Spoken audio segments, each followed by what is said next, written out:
seen a lot of, pretty much a lot of dogs taken this year, from what I've seen. Not a lot of,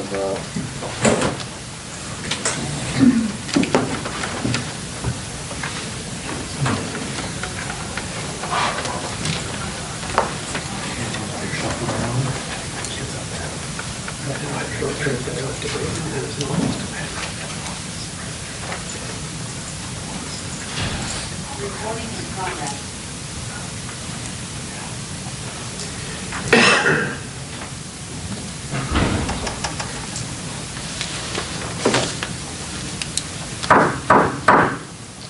Time is 4:30 p.m. on this beautiful November afternoon. Pelican Rapids City Council meeting of 9 November 2021 is called to order. I ask if you have not signed the clipboard on the back table, if you would do so before you leave this evening. Also, if you have cell phones, please put them on vibrate. Roll call of members. Danielle? Councilmember Steve Strand. here. Councilmember Kevin Ballard. Here. Councilmember Kurt Markgraf. Here. Councilmember Steve Foster is not here. And Mayor Brent Frazier. Here. I want to welcome each and every one of you here in the council chambers this afternoon. Also, those joining us by Zoom, and those that will be watching our council meetings on Wednesday evenings on Channel 14. A few announcements for the next 3 weeks. This Thursday, November 11th, is Veterans Day observance throughout our country. There will be a Veterans Day program at the VFW and City Hall offices are closed. Friday, November 12th, 2 p.m. is a City Council work session, and we're going to discuss the 2022 city budget. Friday, November 26th at 5 p.m. is the Christmas tree lighting and lighted horse parade in Pelican Rapids. And then on Tuesday, November 30th at 4:30 p.m. is our next city council meeting. Are there any other announcements? Any other announcements? Hearing none, if would all please stand for the pledge of allegiance.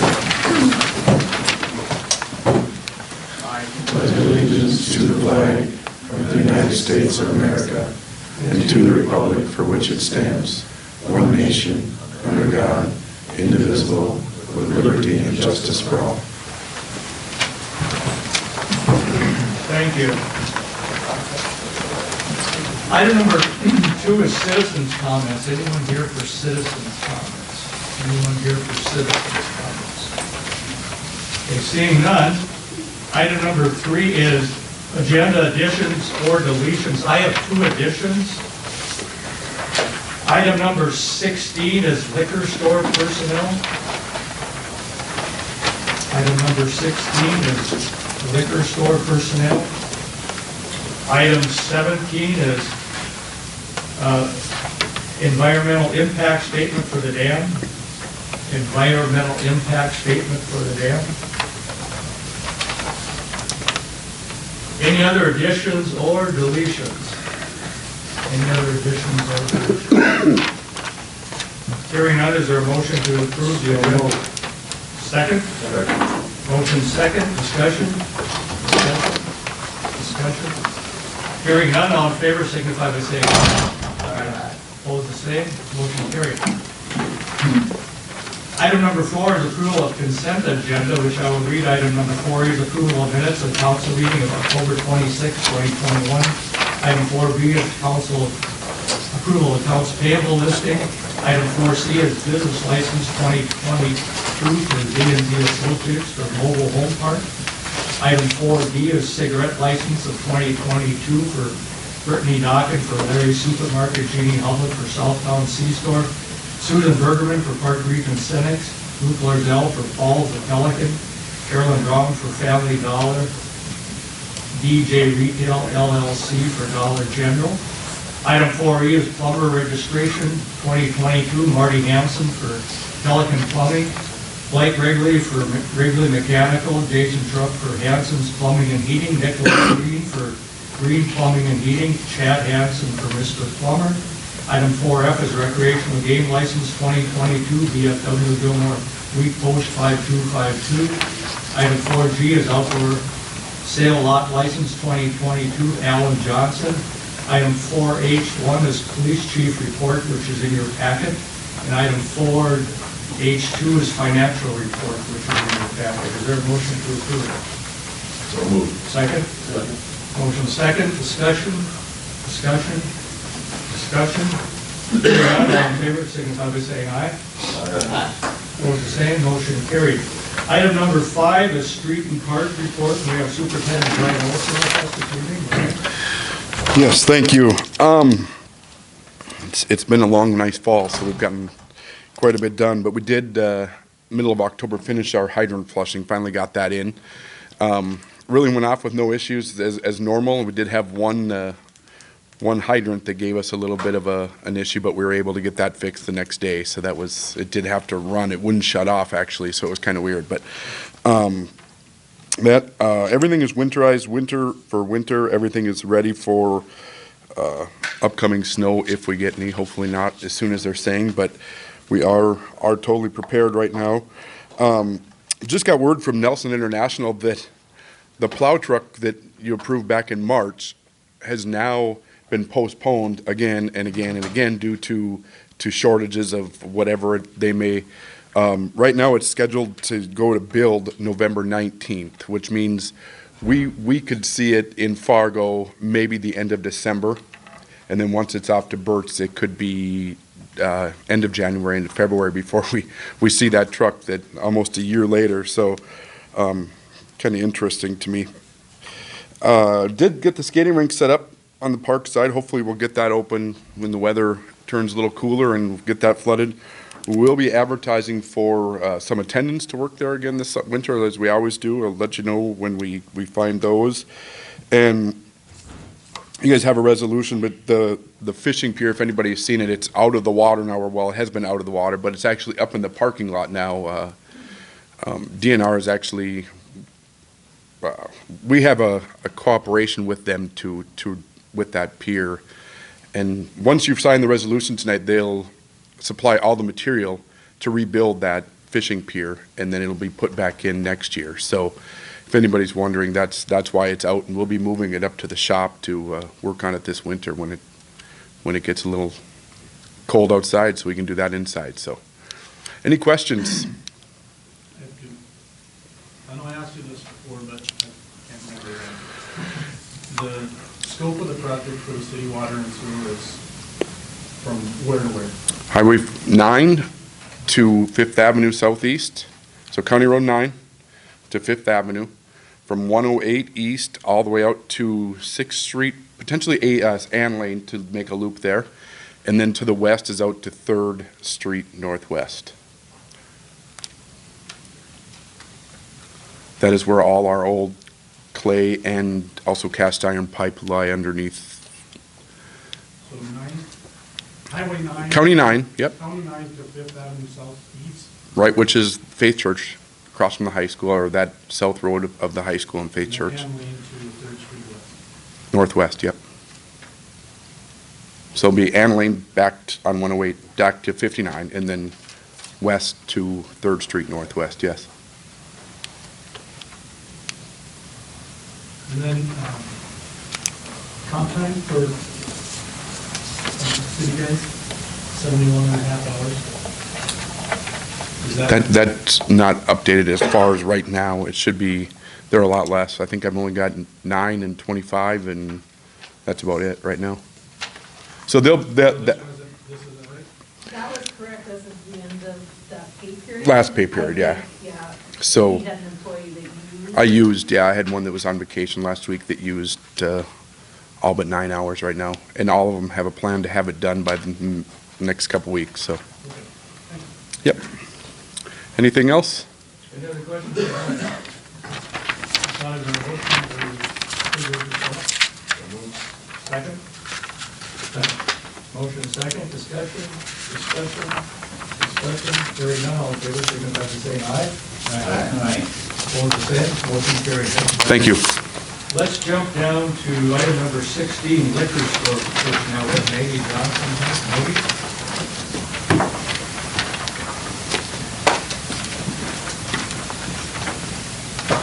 Thank you. Yes, we finally got an applicant. It's Omar Rojas, and I would like to recommend hiring him at level 1 as a part-time liquor store clerk. How soon will they start? Next week. next week. What is level 1? 14.25. 14.25? Move to approve. I'll second. Motion second, discussion, discussion, discussion. Hearing none, all in favor, signify by saying aye. Aye. Opposed, the same, motion carried. Thank you very much. Oh, then also, let's jump to item number 12, library report, which is in your packet. We have Library President Wayne Roenigan here this evening, if you have any questions for him. Thank you, Mr. Mayor. I just have a couple comments. Councilman Markgraf wasn't at our meeting, so a couple items that we discussed on the library roofing update. There have been some insulators in the mechanical room, starting to replace the wet insulation on the ductwork and the piping. They started, they haven't returned yet, but the roofers are the ones that sent them down, and they will be paying them for that damaged insulation. Then in your packet, there's a meeting room policy, a draft policy that the board is considering, and will act on that probably at our next meeting. The previous meeting room policy hadn't been updated since 2014, so there's some changes that needed to be made to that. The other item is the library board passed the same COLA increase, the 3.5% for 2022 for all the library employees. And then I presented and reviewed the Bureau of Mediation Services decision that we received from the October meeting, and discussed that with the library board. And then we were also asked to share that decision with the Minnesota Office of Management and Budget Pay Equity. And I did send that to Dominique Murray, and she's a pay equity coordinator. And I haven't heard anything back from her, other than we did send that along. So that's all I have besides what's in your packet. Any questions for Mr. Roenigan? Tom? Not a question, but just a clarifier. Obviously, the COLA hasn't been approved by council for next year, but also if it falls in like it normally does with the union negotiations, it's 3.25, not 3.5. Okay, we'll have to make that a correction then. You did pass that though at one other council meeting, didn't you? For the union contract. I thought you did it for all employees too. We don't, we just did it for the union contract. Okay, so I'll make That's the- 3.25? correct. Okay, we'll make that a correction. Anything else? Any other questions? What are the Oh, what are the changes in the meeting room policy? a lot of them have to do with technology, because the technology has changed. Some of it is just language on how the library interacts with the people that use the meeting room, and then the responsibilities of the people using the room. And then there's some clarification on who can use the room and for what. And that was in the old policy, but it wasn't really detailed. So I didn't send along a copy of the old one. I could get that for you if you want. If you want to. Approvals go through the board now? For the, Request? no. Eventually, once this new policy is in place, then it will be up to the staff to do that. But right now, and I forgot to mention that the small meeting room is getting opened up probably within a week or two.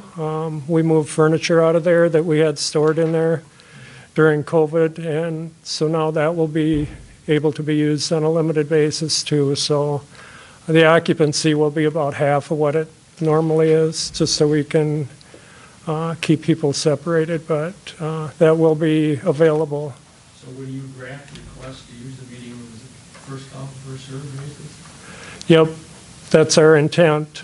So there are a few meetings like Rotary and things like that that have a static ongoing. Any other questions? Yeah, again, comp time. I know last year we kind of had an issue with a large amount of comp time being paid out at the end of the year, and we're over 80 hours. Yeah, that's not correct. I checked, and that's down to 48 right now. I think Yeah, and it's Danielle can- with them, I'm sure, Yeah. because after that last pay period, I think some has been. Yep. So we're working on that too, so. Any other questions? Hearing none, is there a motion to approve the library report? I'll move to approve the library report. I'll second. Motion second, discussion, hearing none, all in favor, signify by saying aye. Aye. Opposed, the same, motion carried. Thank you. Thank you. Okay, we'll go back up the agenda. Item number 6 is MnDOT/City 2024 project. Remember that is a bullet point of right to access permit, which we'll talk about later. But this evening, we have Tom Gates, the project manager from Detroit Lakes, Judy Rukowski, district traffic engineer, Shiloh Walls, district engineer, Thomas Lundberg, assistant engineer, Travis Weber, KLJ Engineering out of West Fargo. They're coming before us this evening with some other proposals or ideas of mainly the block downtown between our current signal lights. And we're going to hear them, and they'll address the council, and the council will ask questions of them. And then like we did in our last council meeting, which they were here like October 7th, when we're finished answering questions, then we'll open up to the public and ask questions. So at this time, Tom?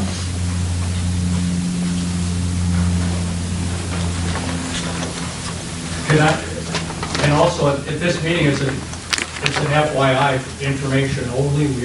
You'd expect us not to take a vote tonight. No, not unless you want to. It's up to you. But yes, We're as, going to have a resolution at our next council meeting. sure, yep, that sounds good.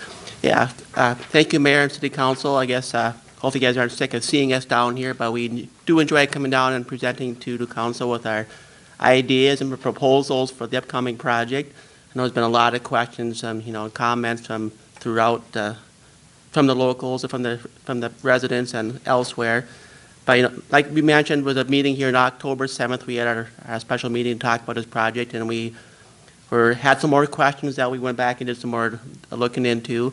At the last meeting, we addressed a lot of the petition questions we had. And as you remember, the petition asked for lane width, parking lane with modifications, talk about the roundabouts, talk about the parking impacts as well as the project durations. We addressed a lot of those at the last council meeting, and now we're back, and we've been working really hard with our geometric folks in the central office, our bike and ped folks, as well as our engineering staff to look at other alternatives for the downtown corridor that hopefully, maybe we can answer some of your questions and make it a little more, something more friendly for the downtown residents here. So I'm not going to talk too long yet, but we have Travis here. Travis is going to give a presentation on some of the options that we've looked into, that we've designed that could work down there.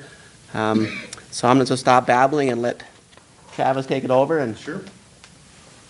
Well, we just got kind of a brief presentation, going to go through a little bit of the project overview. I also want to give a little background on some of the analysis that was done for the intersection, specifically downtown. So we'll talk about what went into that analysis, as well as then show the different alternatives that we've collected from the feedback. We also I've plotted those out as a leave behind for you guys to evaluate post this presentation as well. So on the next slide, just a little bit of a project overview. Just real briefly, this is a complete street project, which means everything from the right-of-way to the right-of-way will be disturbed and replaced, including the city utilities. There's plans for additional and improved pedestrian facilities, very important feature. And with the complete streets projects, there's going to be modifications to the lane widths, parking, access, and the intersection. And then as well as constructions planned for 24 and 25, as discussed before. The next slide, we've got the project goals. I think these are important to at least touch on. First off, it's an acceptable traffic operations for the MnDOT trunk highways. This project is primarily Trunk Highway 59 and Trunk Highway 108. And so that's what we're going to be talking about tonight, what it takes to get to an acceptable level of service for the trunk highways. It's important, there was a previous study that was done, led by Partnership for Health. It found that there was a need for improved and increased ped and bike facilities, so those were added to the project. We'll talk about that a little bit today. And then also just the replacement of deteriorating infrastructure. As this gets replaced, as the infrastructure gets old, obviously the city utilities, there's a need for that, and this project partners with that. So I want to touch on the traffic operations and the intersection controls before going into the alternatives. And what was completed is formerly known as a intersection control evaluation, or an ICE report. And these are submitted to MnDOT and approved. But the goal is to select the optimal control for the intersection based on the objective analysis of the existing conditions and also the future needs. So it's not just about what's happening right now, but we look into the future at the traffic, the demands, things like that.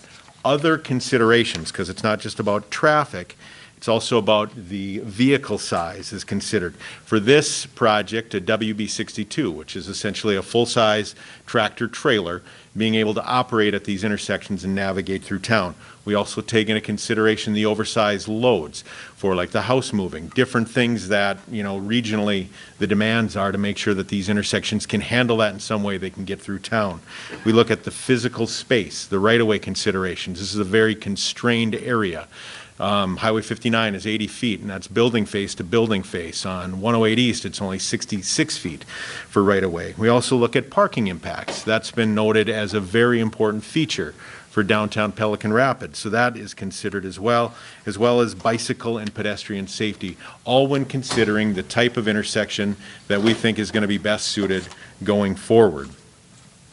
So when we first looked at the operations for the existing signalized intersection, there's three different ways that we looked at this for signalized, actually four, but the existing configuration. So northbound, southbound, they each share a green, and then eastbound and westbound, they share a green phase. And that's the way it is today. We have operational issues now from the analysis, and then obviously as we look at the traffic in 2032, 2042, this only deteriorates worse. So we looked at different modifications that could potentially help that. One of them being is adding additional left turn time. So adding a green phase for the trunk highway movement. So if you're on 108 East or heading towards 108 East and you're on southbound 59, it'd be giving a little bit of advanced lead time on that signal before northbound 59 would get a green light. There'd be additional time there where you could essentially clear the left turns out. This improves operations but doesn't get it to an acceptable level of service. And so we also looked at what we would call a split phase, which essentially increases this time even more. Essentially, you're giving the trunk highway movements the full green and left turn in that first phase. The second phase then would be like the northbound movement, and it would add additional phase, and then east and west would go in their own separate phase. This did not help traffic at all. In fact, it made it worse from just the additional green lead time, but we did want to look at all considerations that wouldn't necessarily impact the existing configuration, because with this, with the three I just touched on, it could look like it does today. They don't operate the way at an acceptable level. So the other option that we looked at was a addition of a left turn lane in here. So with this, because of the addition of the left turn lane, parking would have to be eliminated on one whole side. So that's a loss of, I think, like 23 spots that would have to be removed. And even with this configuration, we still struggle at the intersections of 108 on both sides of being able to make those truck movements and making that WB62, the full-size semi-trailer, being able to not encroach. We'd have right-of-way impacts. There'd be other impacts that weren't deemed really feasible at that time, and so that was also ruled out, which leaves us then with the mini roundabout, which we'll talk about a little more in depth. For those that aren't familiar, we've done, probably presented a lot on this, the way that these mini roundabouts work. They work and operate, especially for smaller vehicles, just like a conventional roundabout. The difference with the mini, they're sized to be able to fit essentially within the existing constraints that we have, that existing intersection. So they are smaller, and because they're smaller, trucks will operate and drive over the top of them. So there's a 2-inch raised center island, and then the splitter islands that you see kind of on each leg, those are raised, but they're not as high as a conventional curb too. So large trucks, when they make their left turns, they're going to go and drive right over both the center islands and then the splitter median islands too. So, and from a pedestrian standpoint, they're further back, but operate the same as conventional roundabouts as well.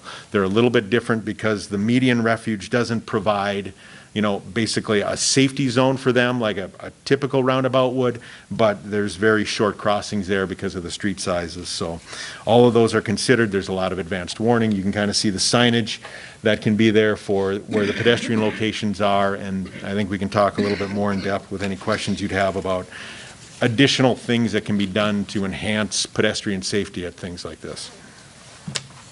So I want to touch on the traffic volumes on the next slide.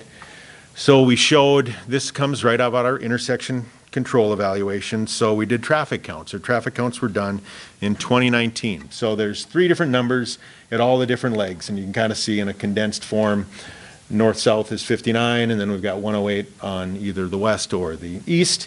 And the volumes that you see are for 2019 on the top, 2032, and then 2042 on the bottom. And so those are the actual counts.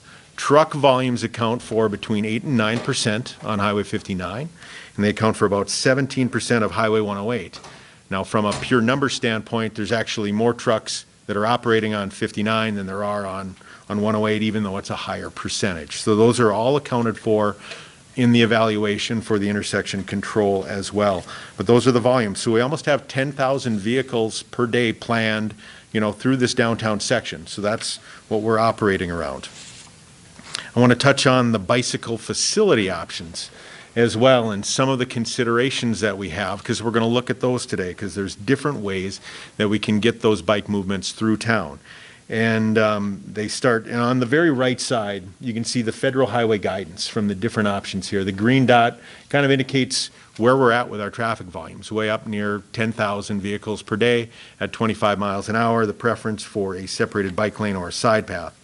For on-street parking, the options that we have are a shared roadway, where nothing's really delineated. The bikes are just expected to drive with traffic. We have an adjacent bike lane we'll talk about, a buffered bike lane, which gives them a little bit more space, and a separated bike lane, and we'll illustrate what each of those means, and then off-street or a shared use path, where they are not in with traffic, but essentially up on what we would conventionally consider a sidewalk, but in with pedestrian traffic, but it's a wider sidewalk that allows for this.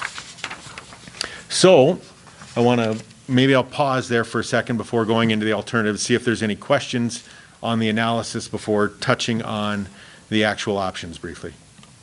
In the analysis, it says it's a 48-foot trailer. Aren't most trailers 53 feet? Maybe Trudy could probably answer that a little bit better on the design vehicle and MnDOT's approach, or Tom. We've had that discussion before, and you're correct. But the analysis is, it's more about the axle spacing, is my understanding on that. And the axle spacing for a legal MnDOT, on a MnDOT road for a WB62 is the same as a WB67, which would be that 53-foot trailer. So from an operational and the way it functions through an intersection, they're identical. Hopefully I explained that okay. In the previous slide, I couldn't see on the right. Could you explain that, or blow it up, or do we have it? No. You will. This was emailed to Don, so we can certainly provide that, and I've got a couple printouts. But essentially what it does is it shows the different volumes, and as volume of traffic increases, essentially what it indicates is that we want to move the bikes further away from live traffic. It's easier when there's only a few vehicles per day that are going and it's not so congested.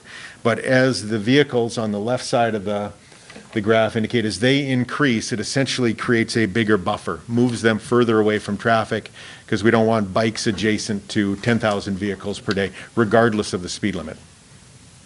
And where do pedestrians fit in? Well, pedestrians are always going to be on the sidewalk.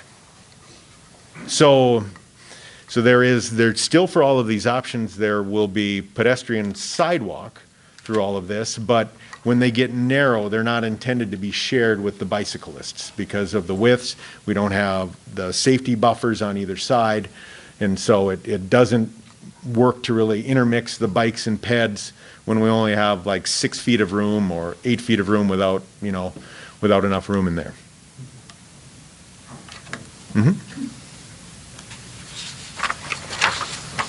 Well, I will move to the alternatives. The first one that you'll see, and again, these are all the ones that we'll pull up. They're all plotted out, and we'll leave them as a leave behind here. But this is what was proposed, and you've probably seen a big roll plot. I've left a few for Don here as we've talked about this. But this is 12-foot lanes, 10-foot parkings, the mini roundabouts at 108 on both ends, and it has essentially an 8-foot shared use path. But really, it's really wide boulevards, more amenity space, for city-owned benches, things like that, facilities. So a much wider, walkable, bikeable boulevard. It really moves the curbs in approximately 6 feet from what you see today, is what that consideration is. When we do this in just the reconfiguring of the intersections, we're going to lose about 7 parking spaces. I want to touch on what the impacts are, because regardless of the alternative, there's going to be parking impacts, just because to get these configured in a way that are usable for the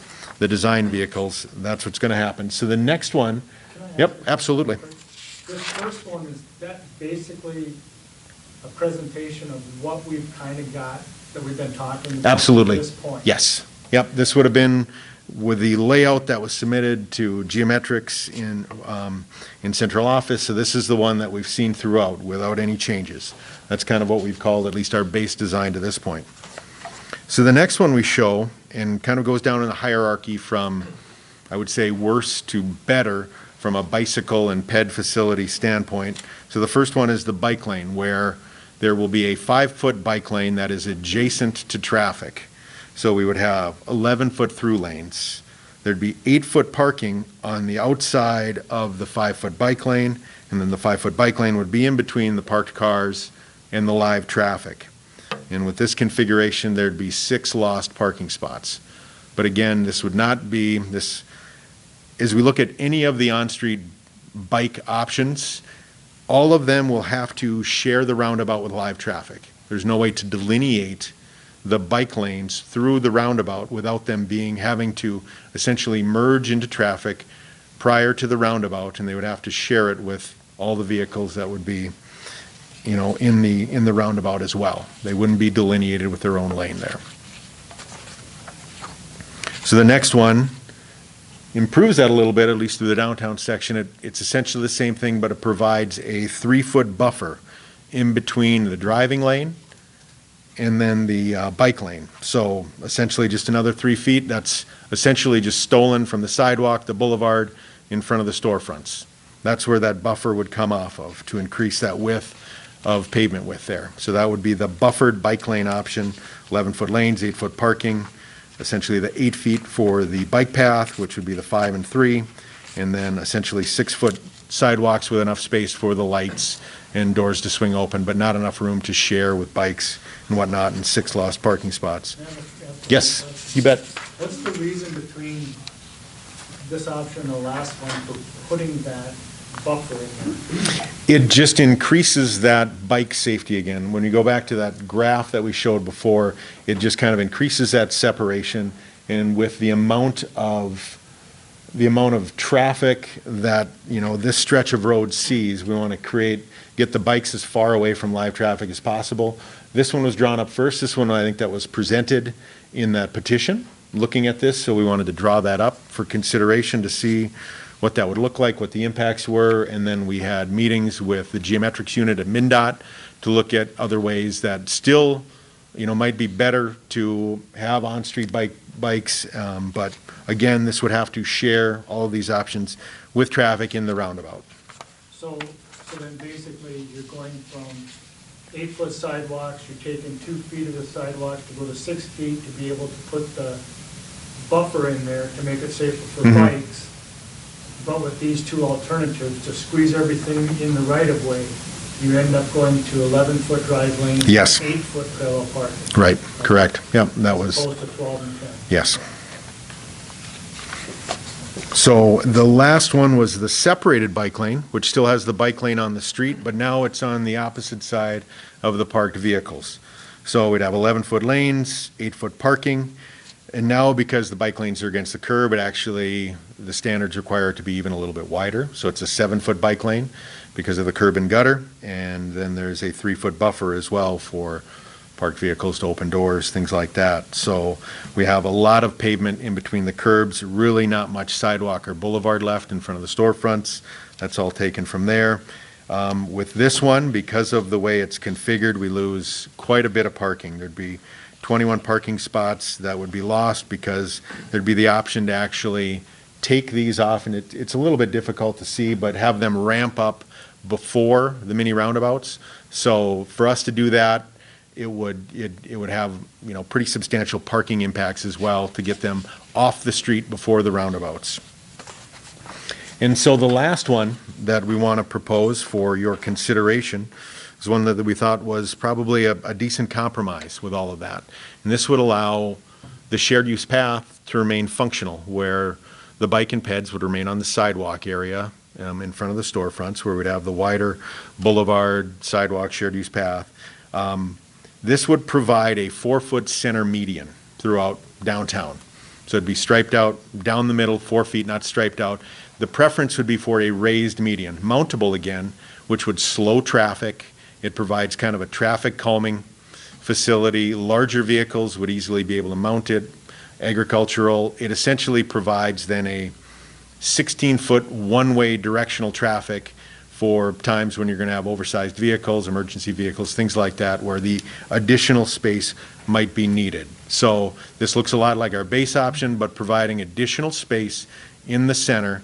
That would be a slightly raised median to provide that additional space for what effectively could be, an oversized lane when needed as opposed to just always. And this was the compromise that Geometrics found acceptable as well, and provides a little bit additional on-street space. Geometrics going to come up and plow snow for us?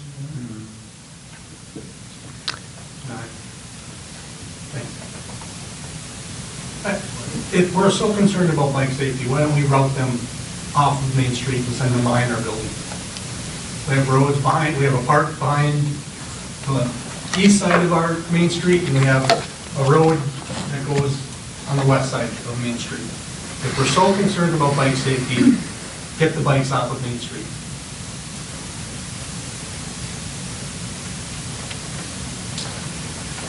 I mean, I don't understand why. I don't know, I guess, I don't know that we've made, you've used the word compromise, and I think you guys have compromised amongst yourselves, and you haven't included the city of Pelican Rapids in your compromise. I don't think we've gained any ground. I honestly think, and guys, I swear, I promise, I've been looking for the guys you guys have been talking to that are so for this project. I haven't found a single one that thinks roundabouts are a good thing. And now you're throwing a 4-foot median down the whole street. Your engineers are awesome for St. Paul. They need to come up here and live, and we have to live with this practically for the rest of our lives.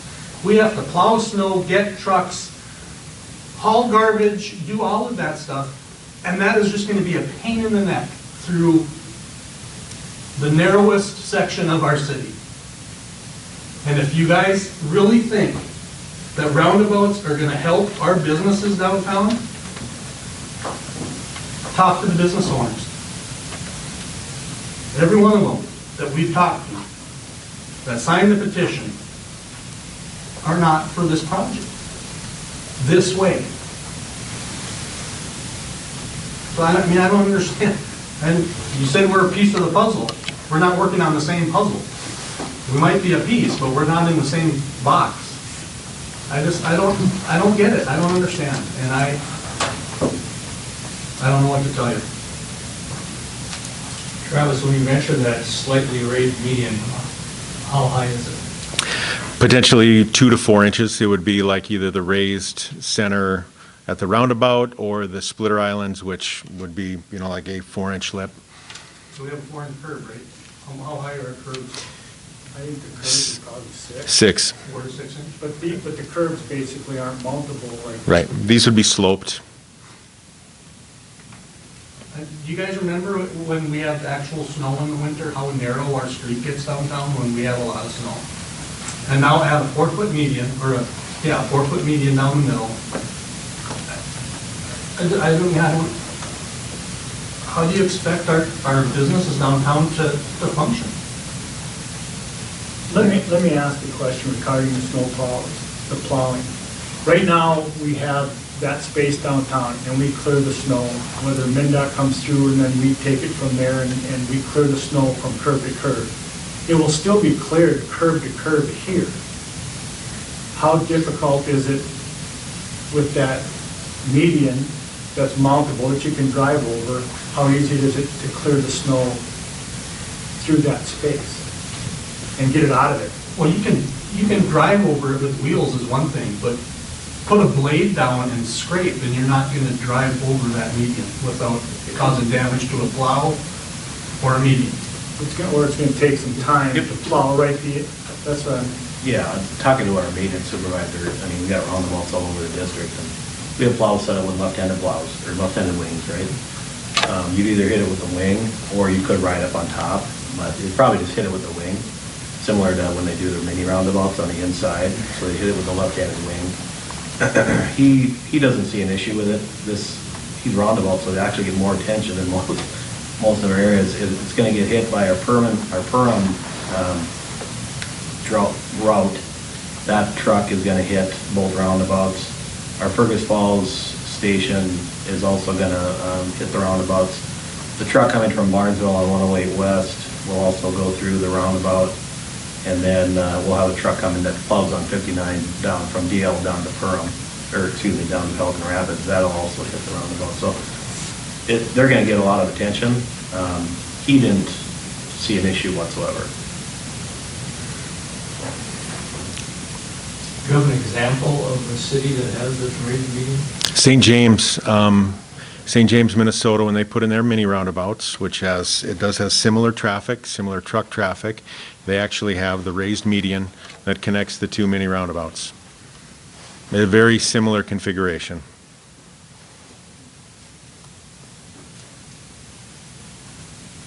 I said it in an interview before, and I think it boils down to that we have two conflicting goals. You want to get traffic through town, we want to get traffic to town, and we want to keep them here once they get here. And those goals are at complete odds with each other. And this project serves your goal and ignores ours. Well, I mean, we've done, where there's congestion all over the state, you see MnDOT putting in frontage roads and really controlling access points. It's just the opposite, Kevin. It's when you provide good access at controlled access intersections, whether if you take away a roundabout or take away an access point, create frontage roads, the throughput's the throughput. They're the throughput. They're going to go through the area they want to go through, whether it's a community. The stoppers are going to stop. We've studies after study after study have shown the businesses actually get additional revenue through better controlled access and frontage roads that are safe, and people like to use them and they drive. And the locals use them, as almost instead of getting on the main line, they use the frontage roads.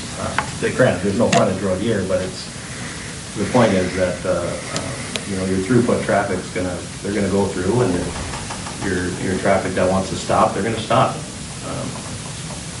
So, be my comment on that. I do hope I'm wrong, but I can't get my head around that. Can I comment? I zoomed in on this because I wanted to look at this detail a little bit more regarding the space in the sidewalk.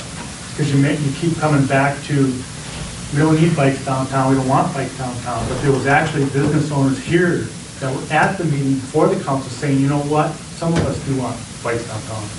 And that was before this roundabout fiasco got hit through at us. No, it wasn't too many meetings ago when he was here and said, there are some of us, as he walked out the door, said, there are some of us that want bikes downtown.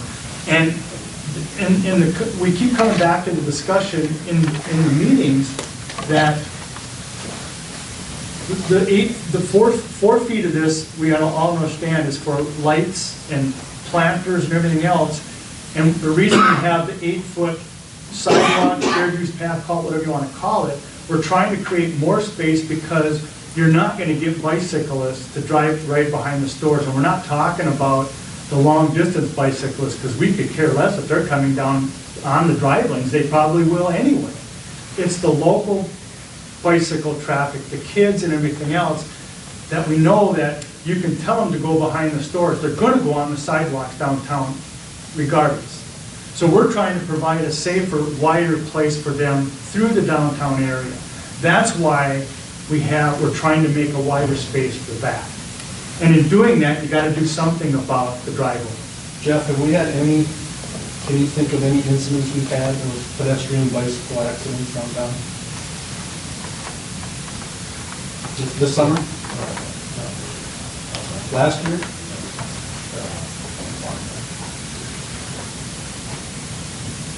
I think we're just looking for problems to solve an answer. And I know I said that backwards because that's the way it seems like we're doing it. Councilman Foster? Well, I'm going to disagree with Kevin. And when we had our public meetings, the plan with the bicycle path down the street next to the traffic was the one I supported. I thought that was the best plan. The community pretty much completely rejected that. They wanted the bicycle paths on, if there were bicycle, like Don said, the local bicycle traffic on the sidewalk. So, I mean, we had several community meetings on this that discussed it, so this is kind of what the community decided. Are you talking to Dot? Yeah. Yeah. Roundabouts were not part of that discussion whatsoever. I didn't say they were. Sure, I'm talking about the but that bicycle changes path. everything. That changes the whole works. That changes the dynamic of that meeting. If the roundabout plan was part of those meetings, I bet you would have a lot different results.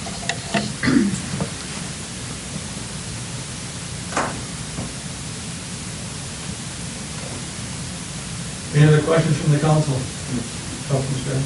Travis, you have car counts, truck counts, like, do you have bike counts? Did I miss that somewhere along the line? I mean, how many go through a month or?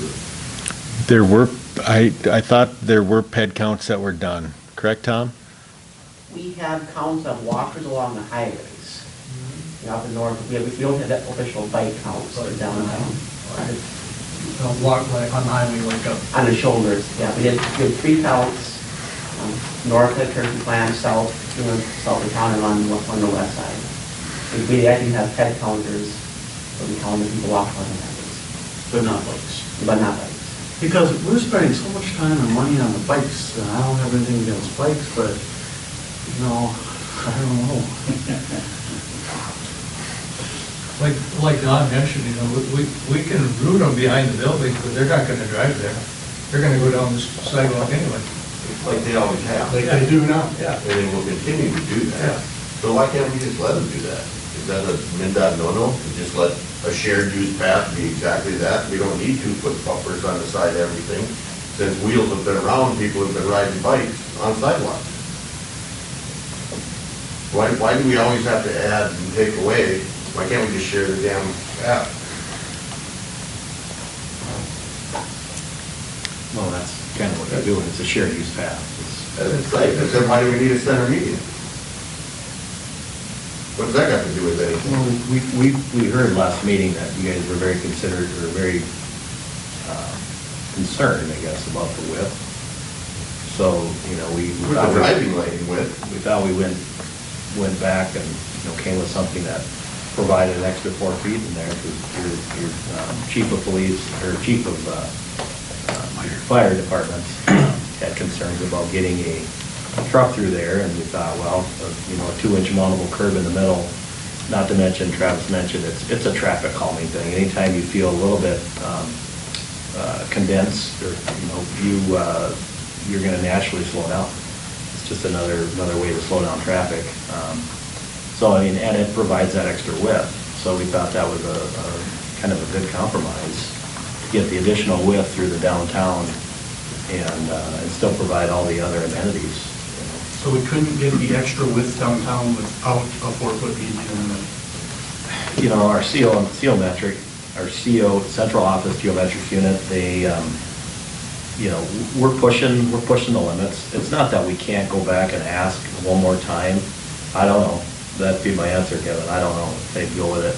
You know, we did say, what about if we just painted it, right? So if you just put a gore area, you just painted a gore area, and then you hashed out a gore area with just paint and didn't put the median in.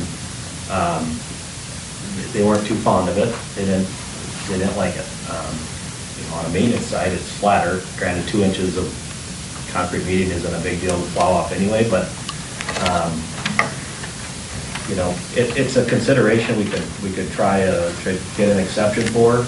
Not saying we would get it, but we could ask again, and then we would just have the kind of a 4-foot gore area that's painted versus having that kind.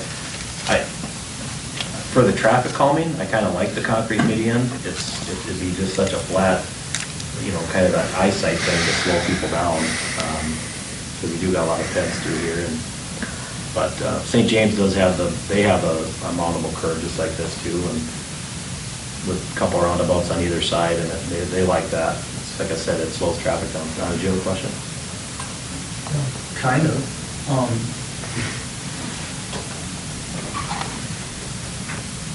If you took the center median out, which essentially basically adds, and not even whether you paint it or don't paint it, it essentially adds 2 more feet to drive lanes on both sides. You got 14 feet, 14 feet. If central office, if you went and talked to them and they said, yeah, okay, we'll compromise and we'll do that, would that satisfy your concerns, or is it still the roundabout? If they just basically did. Checked out when you started talking about central office. I said, basically this option, just take the center median right out of it. So it's in a sense, it's 14-foot drive lane on both sides of the center. Would the council, or would there be a problem with that? Does everything shift to the roundabouts again? That was one of the main concerns last meeting, was the narrow traffic lanes, was it wide enough? And that would address that. Because in a sense, you're by removing the median, you are getting rid of any potential concern with snow plowing. Yes.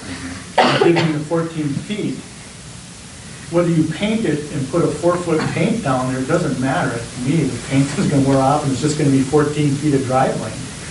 So, but my bigger question is, if central office said, yeah, you know, in this case, we can see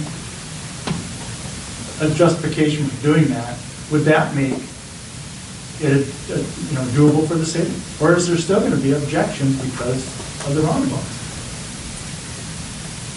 We need to talk to our community and our business owners. That's who we answer to. We don't answer to MnDOT as much as we want to. We answer to the people that live here, that work here. Any other questions from the council? Councilman Stern? Kyle, would you back up and when you studied the light, the left turn signal, I'm a big fan of that.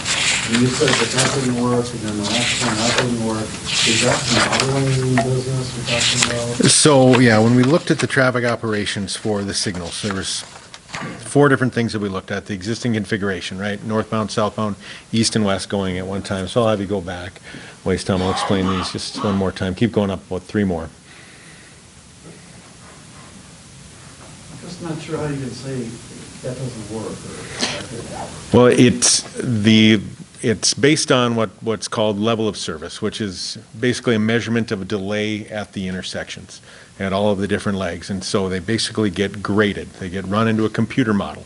based on the existing traffic. We model the signal timing, driver, performance and operations, the truck traffic and the vehicle operations. So those all get modeled in a computer that determines, when we look at the future traffic, existing traffic, how much delay can be expected during different times and different traffic volumes based on different signal timing configurations like that. And so it essentially tells us how much delay is at this intersection. Are you waiting 40 seconds, 60 seconds? And that gives us a level of service between A and F.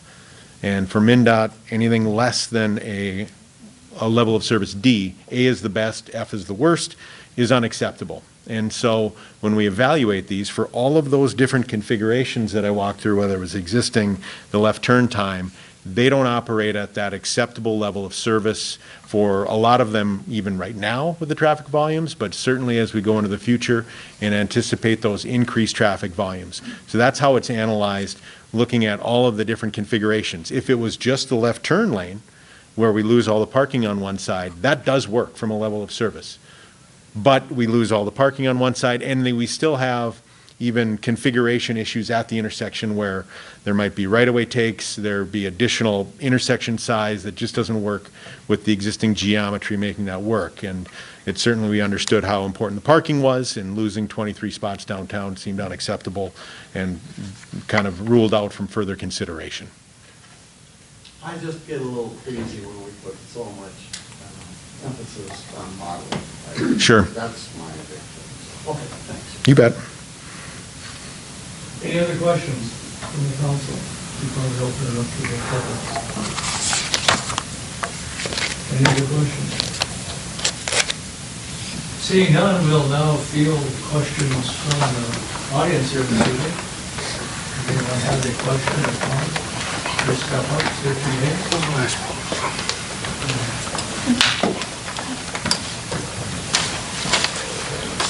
Good evening, everybody. Matt Strand, downtown business owner. Good to see you guys all again. We gotta quit meeting like this. One of my biggest questions on the layout we propose in the petition. Currently, we have 12 feet building face to curb, or I think it's actually uneven. I think it's 10 and 14, but call it 12. What we proposed was also 12, and that was 10-foot parking, 6-foot bike, 12-foot driving. Why was that not presented as an option?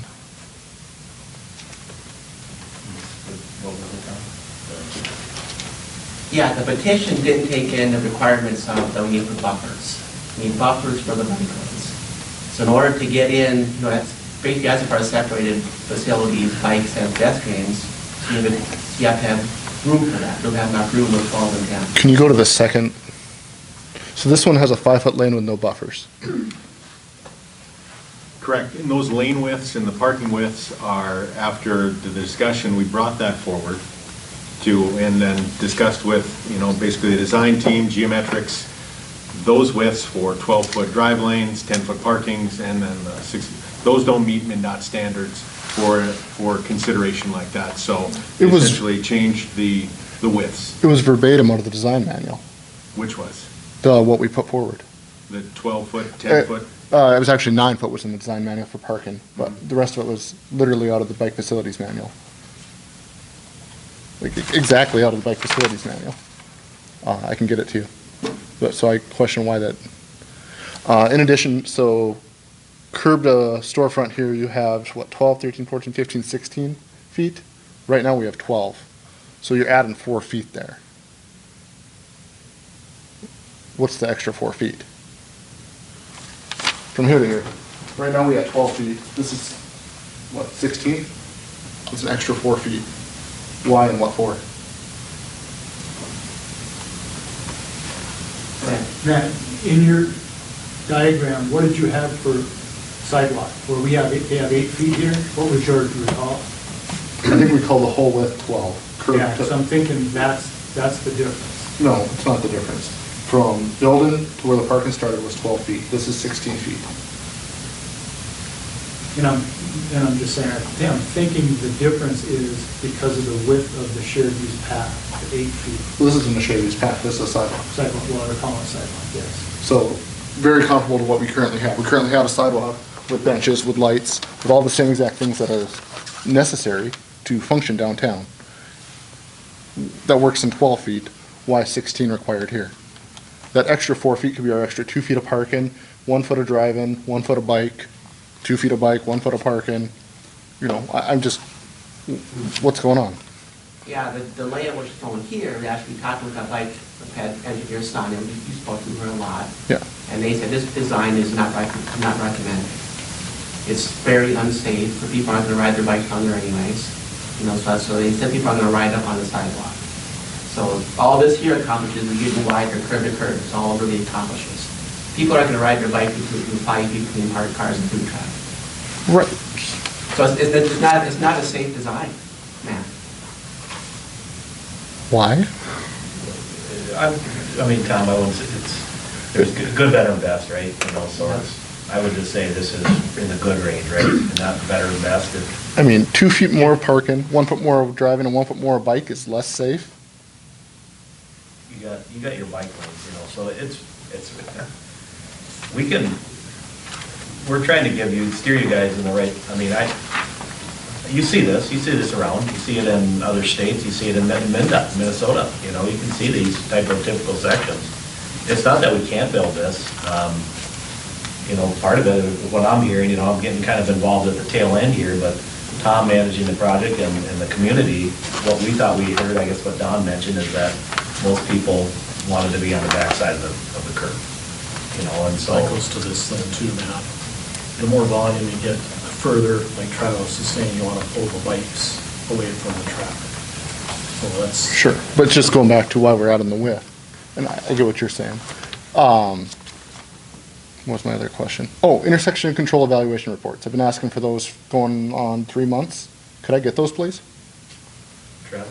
They have, they've just been submitted after revisions and comments to MnDOT again, so as soon as they get their chance to approve. Could I get the previous edition? No, you can't get a draft. No, the previous one that was done. They were never formally finalized. I was told one was done December of 19. That might have been prior to, I don't, yeah. December 19. No. It was either December 19 or December of 20, I was told one was completed. There's a draft Yeah, probably we've had submitted, but drafts we've been going back and working forth, but through we've been working through it, so. So you don't have. We don't have a final approved ICE report yet for Okay. those intersections, but after the iterations and review by MnDOT, which they now have the final version, they'll be ready. So I would anticipate whenever Trudy gets a chance to review, and if there's any other comments or not, then we should be able to have them ready for more public consumption. When was the last previous one conducted before this current one you're doing? When was the last time we did an ICE report in Pelican Rapids? Probably for the traffic signal installation, which I think the warrants for the signals might only be based on the summer needs. And if you look at what the traffic signal warrant analysis, But would the previous one be available? if I can find it. Okay, I'd like it if I could get that. And do I have any other questions for you guys? Again, I still question why we're adding 4 feet of essentially sidewalk. I'm calling everything built into curb sidewalk. I don't see the necessity of it, so, thank you. Thanks, Matt. Anyone else?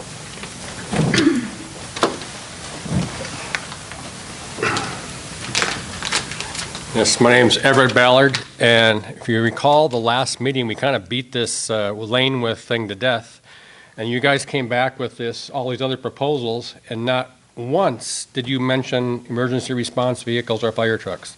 Does St. James have their fire hall on the end of their roundabouts where they have to go through them every call they go on? You did your different models here, not one time did you address lane widths as getting fire trucks through Main Street. Are any of those models going to be wide enough for the trucks, for vehicles to get moved over and still allow that truck to go, the fire truck to go through the middle?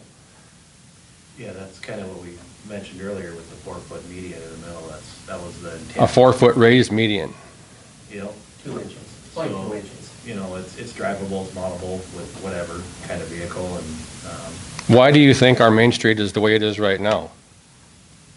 what do you mean? I mean, why, the layout we have right now, why did it end up that way? Horse and buggies back in the day, Not on that street. downtown, horse and buggies. what's why. I've spoken to quite a few fire chiefs around the state, and they're all totally fine with 12-hour driving down to the park. And they see no concern with 12-hour driving lanes. They do it all the time in every town they go to, and people move out of the way. They'll drive through the roundabout, people will drive through, get out of the way. Yeah, but they've got to get off to the side here, and there's not going to be room.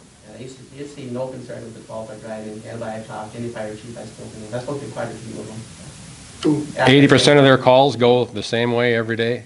I didn't ask all those questions, but they're not concerned about 12-hour driving. They'd be thrilled with 12-hour driving lanes if they had them. A lot of towns are a lot narrower.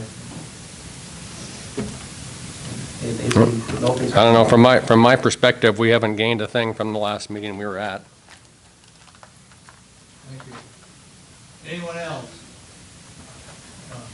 Did you have a conversation with Fire Chief Trevor Steves about this layout? Or in general about the fire trucks going through? Because I thought after the last meeting, when Trevor was here and he had his comments, I thought there was some conversation with him afterwards.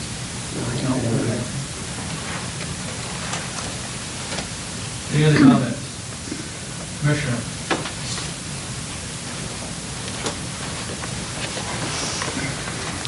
Good evening, everyone. My only comment was to a question I heard, and that is, why bikes? Because by August of next year, there's going to be a trail built from downtown Pelican Rapids to Maplewood State Park, trying to enhance the traffic of bikes for your businesses, for everyone else. And the trailhead is behind Main Street. I understand that, but what I heard is that the people aren't going to use that back road. They're going to come back to the main street, Kevin, and go. That's what I heard, that all of the bike enthusiasts typically use the main route. They have to get down to the south end of town somehow. There is no back street to get to the south end of town that I know of. That I know of. They're coming from, Could I make my comments? you just did. They're coming from the trailhead. Where do they go from the trailhead? South. Correct. And they could bypass that whole roundabout if you ask them.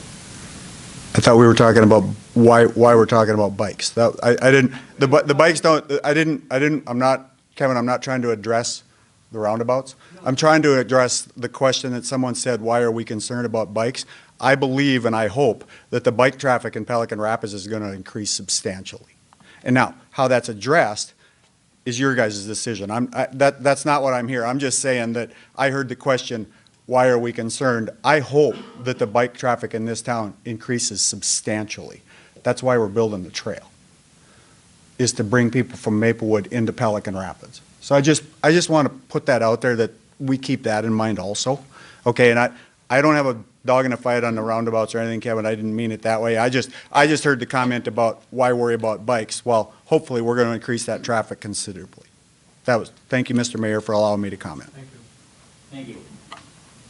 Can I just make one more comment? On this scenario that is part of the petition, I just want the city to make sure wherever they're putting their money, they're putting it to the best use, and that's what we all want.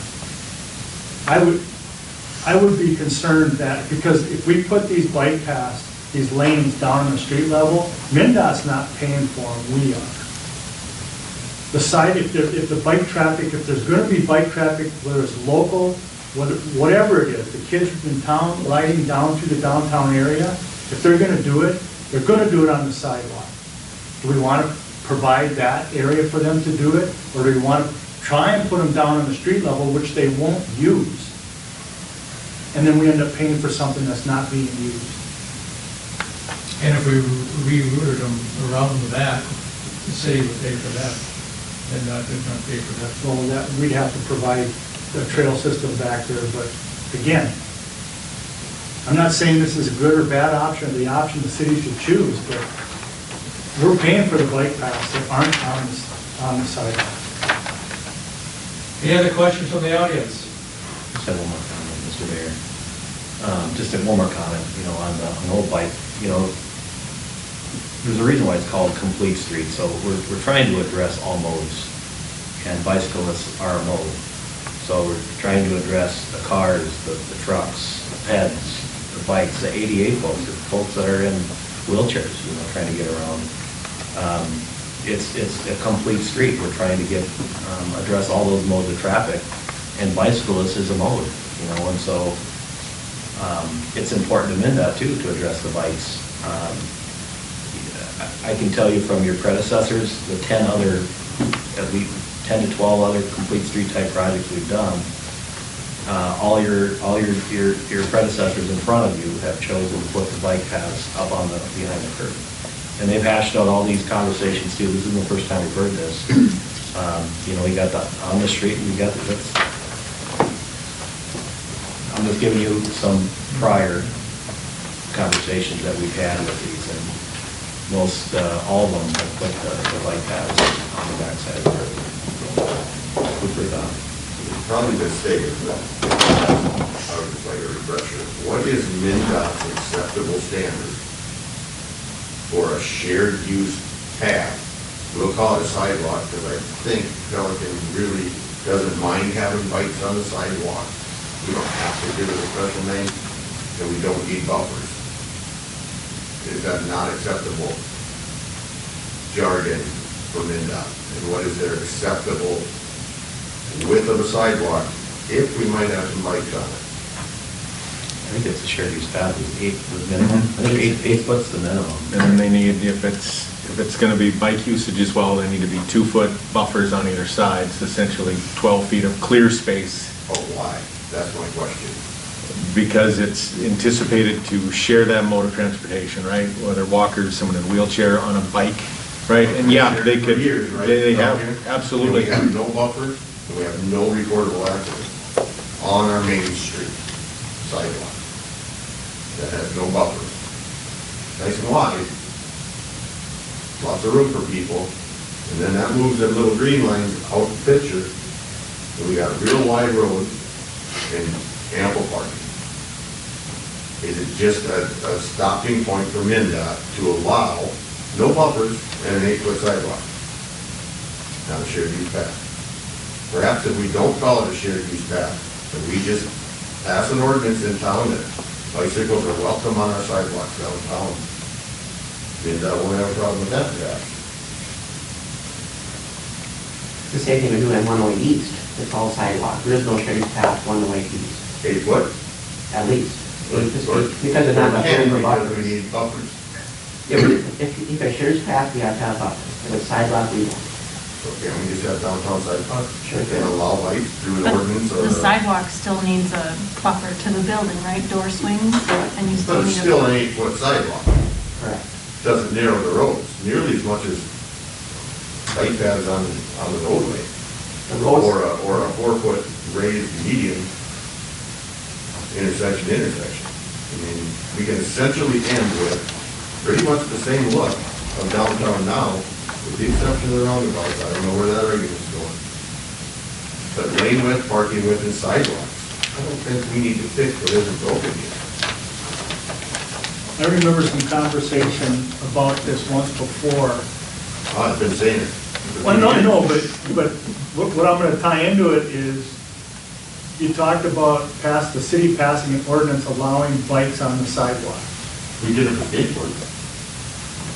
Right, but I'm wondering, because we had kind of this conversation early on, does the city have the jurisdictions to allow bikes on sidewalks that MnDOT doesn't allow them on in their corridors? I mean, we could do it in our sidewalks off the state highways. And the reason I bring this up is because if we don't have the jurisdiction to allow bikes on the sidewalks after this is done, because it's a highway corridor, then forget the whole idea of the bikes, just from our standpoint, put 6-foot sidewalks downtown and encourage bikes to ride someplace else. And if they go downtown, well, they do. But forget the ordinance part of it, because I don't know that we even have the jurisdiction to do that. We'd have to look into that. But is that a solution to just say, we're gonna put a 6-foot sidewalk downtown? Bikes use it, they use it, but a 6-foot sidewalk, having the buffers on each side, which does narrow that sidewalk from 8 down to 6, And then can we get that 2 feet somewhere else on each side? It's going to be a hard sell to get about 12-foot driving, 10-foot parking. I mean, there's really no reason to have wider than 10-foot parking and 12-foot driving. We could ask them downtown again, geometrics, but until they give us a reason to, they're not going to say 12, rather than 12-foot, 10-foot driving. If we did that, if there was no serious path, we would do 12-foot driving, 10-foot parking, move a curb line in, have a green space, sidewalk, and something next to the building, maybe take a white sidewalk. And that's what we would do if there's no big drive for no bike trail downtown. We still would do 12-foot driving, 10-foot parking with the curb line in 6 feet. There's no reason to have wider than 12 and 10. I think Shiloh touched on it. All modes of transportation, right? So there's walkers, there's bicyclists, so there's a responsibility to provide safe, standardized facilities that meet those needs.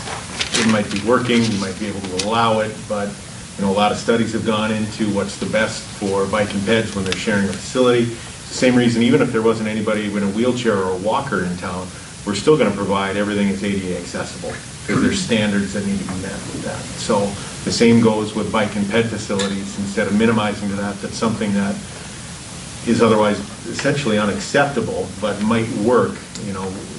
There's a responsibility to provide those facilities when there's a demand for it and there's space for it. But again, to go off of Kurt's, if you've spent any time in Pelican, you will see we have a lot of elderly people.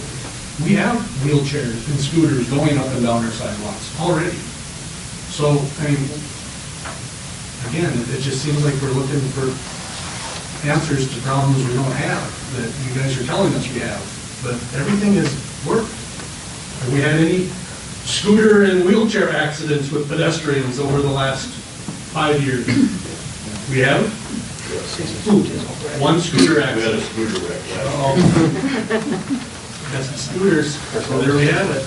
Okay, any other problems? They should be on the road. But again, if it's already working, why do we have to change it? That's what I don't understand. Any other questions? Can I make one comment? I work in active transportation in Fergus Falls, so specifically with bike and ped movement. Oh, question. Can I make a comment, not a question? Yeah, you can speak in the microphone though. Oh. Yeah, so my name is Mallory Jarvie. I work at West Central Initiative and as an active transportation planner and as a transportation planner for scenic byways.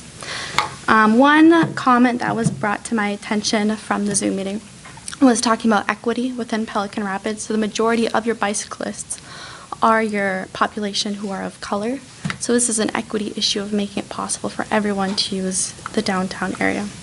And I also want to address the jargon of like sidewalks versus shared use pathways, because in Minnesota it's illegal to use a bike on a sidewalk in a downtown district. That's why it's important to have the 8-foot shared use pathway clarification. Yeah, that's why you need a shared use pathway downtown. Yeah, so that's state statute 169.222 if you want to look it up, just for your information. Yeah, that's all I wanted to say. Thank you. Thank you.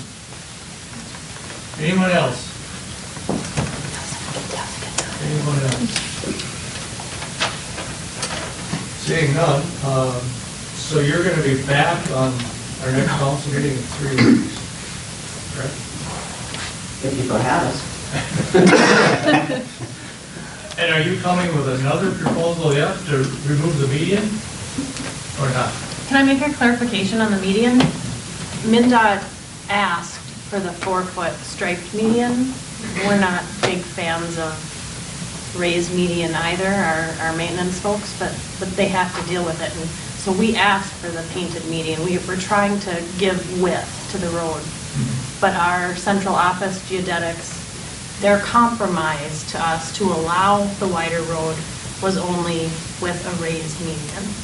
That's why it was presented the way it was. We asked for the painted median.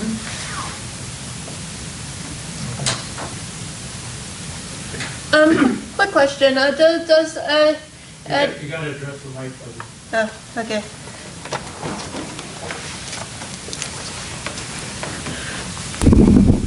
Quick question. Does the raised median have to be 2 inches? Could it be 1 inch, or does it have to be 2 inches? It's going to be 2 inches minimum, but more likely 4 inches.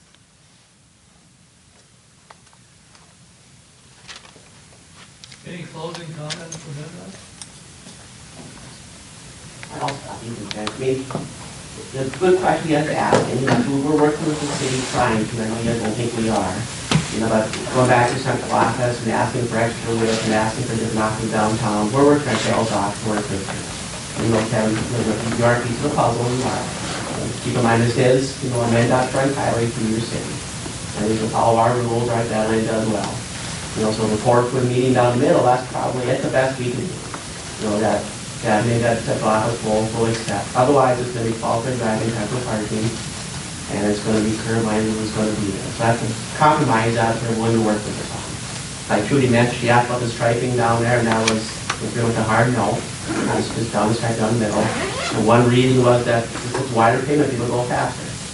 The grade median is slows people down. The median roundabout is slows people down.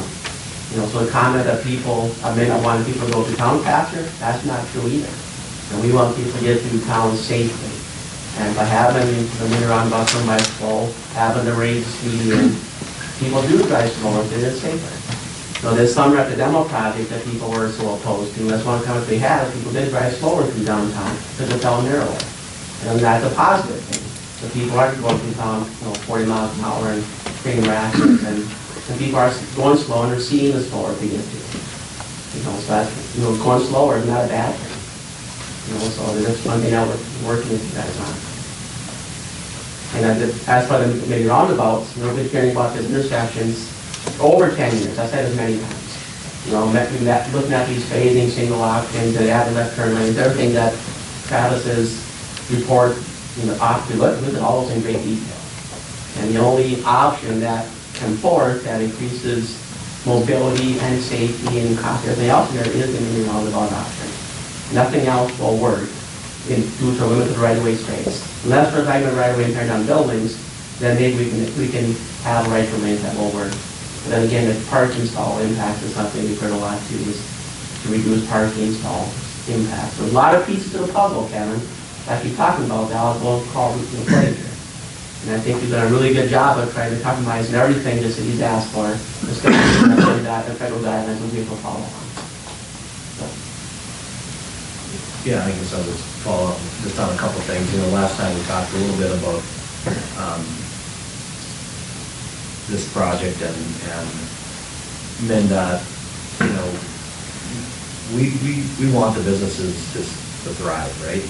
All of our projects, transportation is a huge part of the economy of Minnesota, and I like to think that we, most of the time, I think, try to appease those businesses, and we want commerce. We need to move traffic through the state on our trunk highways, such that, we're not having congestion and we're not having these level of service problems. This is a long-term project. The last time I think it was 01 when we were here, so we got, roughly, we're going to get probably 22, 23 years out of this pavement that we put in back in 01. We want a successful project for the city. I know, Kevin, you don't think we have the same goals. Well, I want a successful project that works for MnDOT and the community of Pelican Rapids. It also is my responsibility to look at all these mobility and safety and those types of concerns that are in your community on the trunk highway system. So we're trying to address this. We want a win-win for both the city and MnDOT. We really do. And I want to thank Tom. I know he's been working with you guys for a long time, right? I'm just getting caught up at the tail end here, but Tom's done a dang good job trying to propose and get to the end and Travis with KLJ, trying to get to these last hurdles, right? But it is challenging. I think Tom, he said that he's done half a dozen of these complete street projects, and he made a comment to the other day. He said this has probably been his most challenging one. And there isn't easy solutions. If it was all easy, we probably wouldn't be here right now, right? But I think diverse comments and hearing the community concerns and MnDOT's concerns, right? We end up with a better product, and we are building for the future. And we were looking for all those modes. You know, we just had a person come up here and talk about, you know, the modes and why we're doing it, to address the pets, the bikes, the trucks. And so, anyway, so I just wanted to end with, we want, our goals are similar anyway. Maybe they're not the same, but they are similar.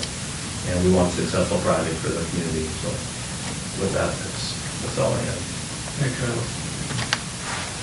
there was a bullet point, right of access permit. Are we going to address that this evening? Yes. Do you want to speak to that, John? Yep. Yeah, next week we have, there's a Office of Environmental Services troopers coming to Pelican there. We're taking soil samples all across the town on the Front Highway. And there are different, a couple other right things. We're drilling, look for contaminated soil, bad materials that's out there. So the drilling crew coming in next week. That's what we go to the locations and just drill the top and holes in there. Both the right of entry, this and that. So the city and the county do one as well. The county areas. Did you have any comment there, John? Just to say that basically it was in the packets, and it really just gives MnDOT the permission to basically, any place that there might be city streets or alleys along the corridors where they want to take these environmental borings or whatever, that we're giving them permission to do that. So council needs to basically act if they approve or not approve the right-of-way access. Do I hear a motion? I'll move we approve right away, right of access permit. I'll second. Motion second, discussion? Hearing none, all in favor, signify by saying aye. Aye. Opposed, the same. Motion carried. Thank you. See you again.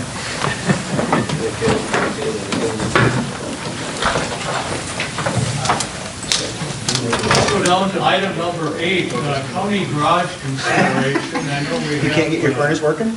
You might want that by next week. I know we have Commissioner Wayne Johnson here. I can wait. I don't want to disrupt your agenda. Don, did you want to talk about this, or did? I can, just to mention that, I know you guys talked about, kind of thought about a little bit, talked about it at the last meeting, and we kind of put it back on the agenda in case you wanted to make a decision on it.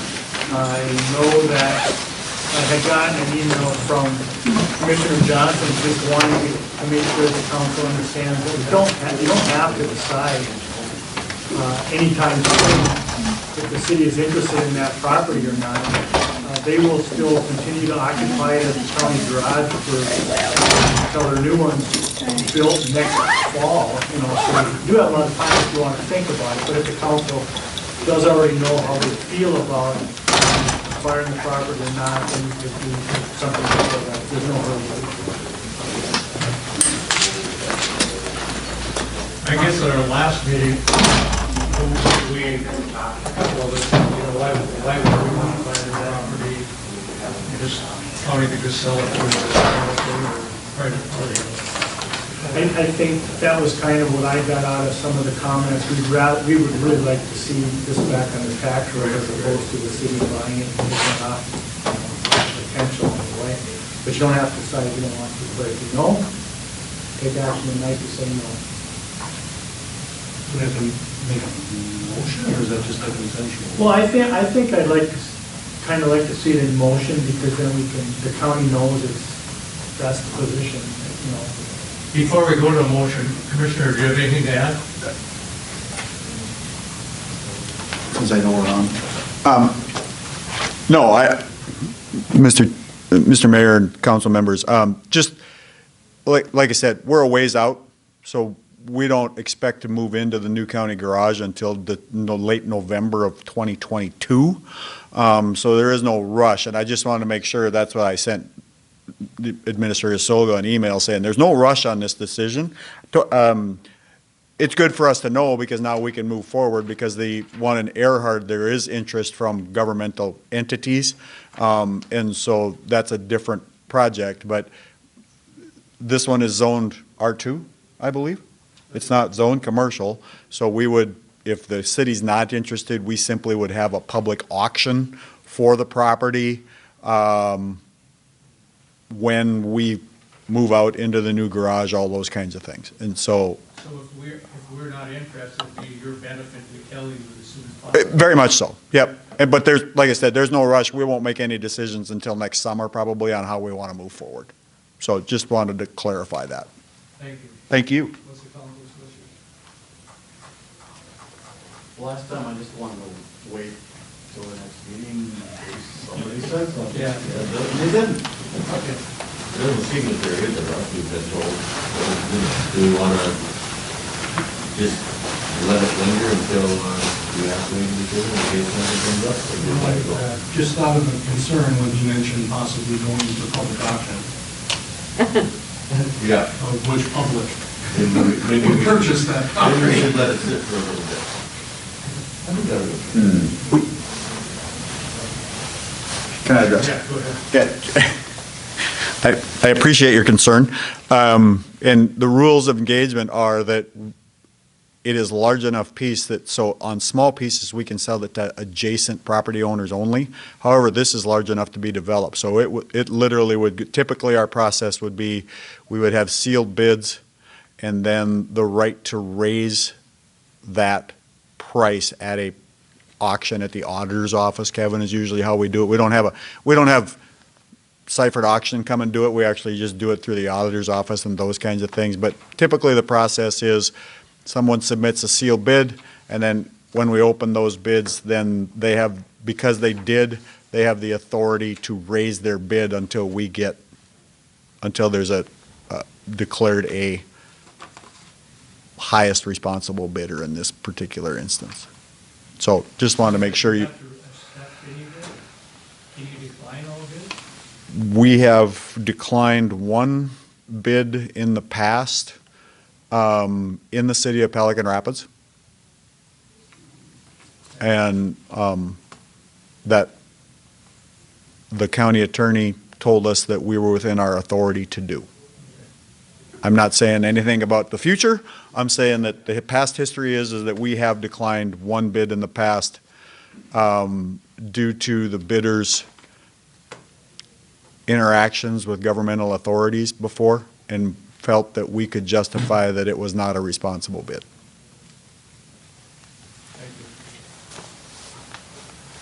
Could we make a motion that we just say at the present time we're not interested?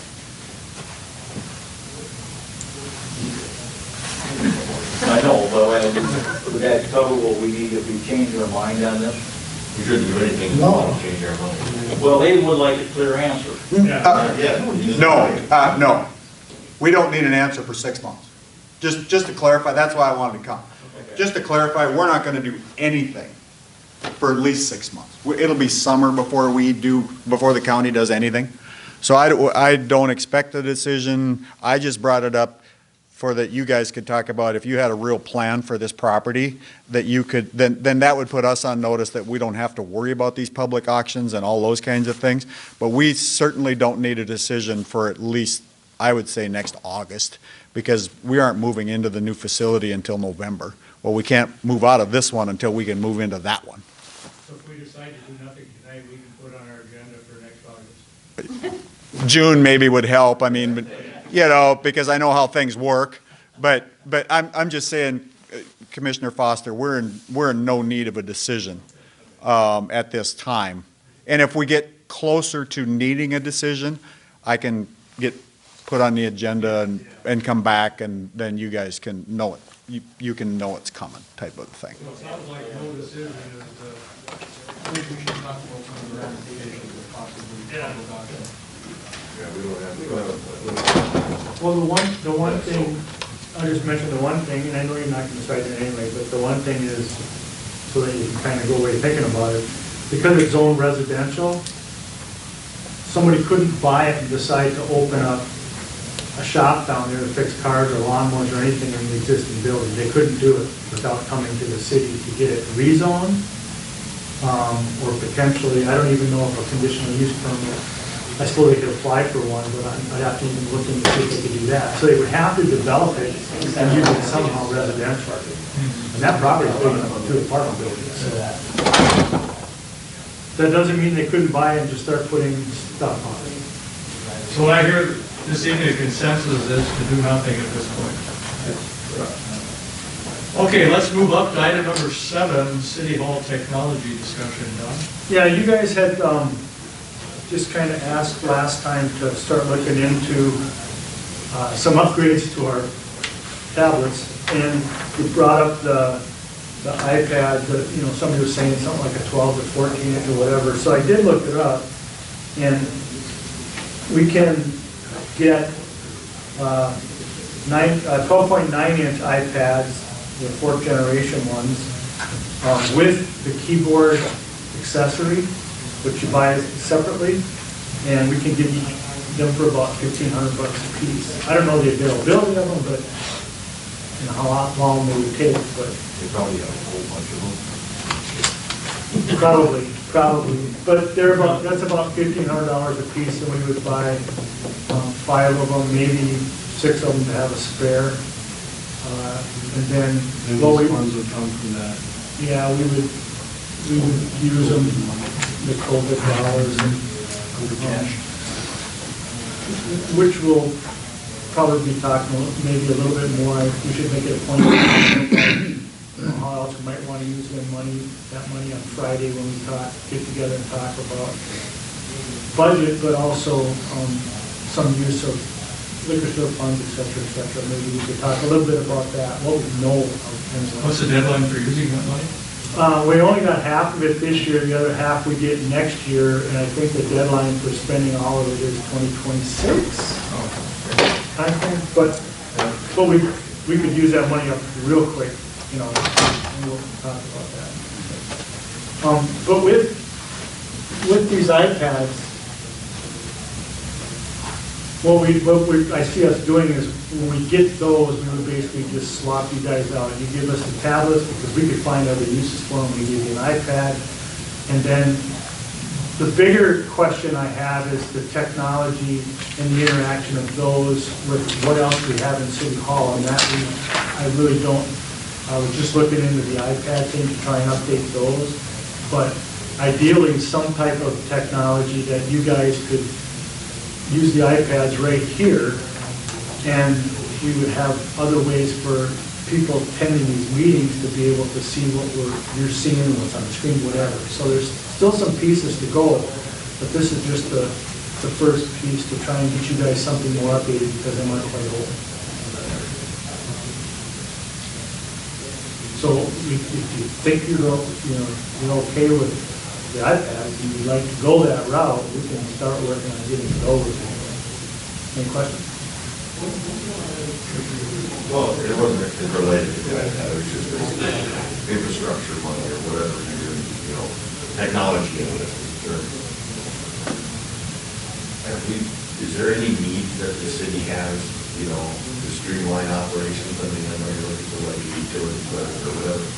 Is there things like online time cards for employees rather than like them doing the math and like computer systems do it, stuff like that. That's just a throw it out there. I think, and Danielle can maybe touch on it too, but I think the things that we've done because of COVID, as far as the way people are able to pay their utility bills differently, the fact that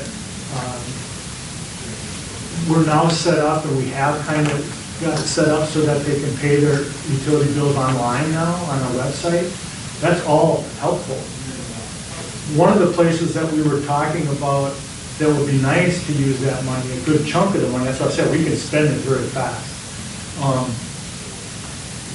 We feel in City Hall we have a need to do some. Can we talk about that on Friday? We can. Yeah, but we're getting off topic here right now. But remodeling here, yeah, to make it better. So what about the tablets or iPads? What do we want to do? Yes. You can buy an iMac Pro for the same price. Well, these are iPad Pros. These are 12-inch, or basically 12.9, 13-inch iPad Pros. iMac Pro. iMac? You're talking an actual iMac. laptop. Yeah. But we don't, You don't need a computer. I don't think we don't need a real machine. But it just said a keyboard and a screen, yeah. Well, Kurt, we brought the screen because Kurt, they were so much more versatile. You didn't need to use not the screen, the keyboard. You could just use the device if you wanted to do that. I don't. Computer scared me. I can deal with an iPad. Tablets are okay, huh? But again, you're saying the same price. Oh. These are gonna probably be a little bit more versatile. I don't know. But Seems like there's less updating and crud you gotta put up with that, what do you call it? Not an iPad, what do you call it? Android. Tablet, rather than a PC. You know what I mean? What's Apple? Huh? Apple, that's iPad, that's yeah. Right. Mac. Tablet.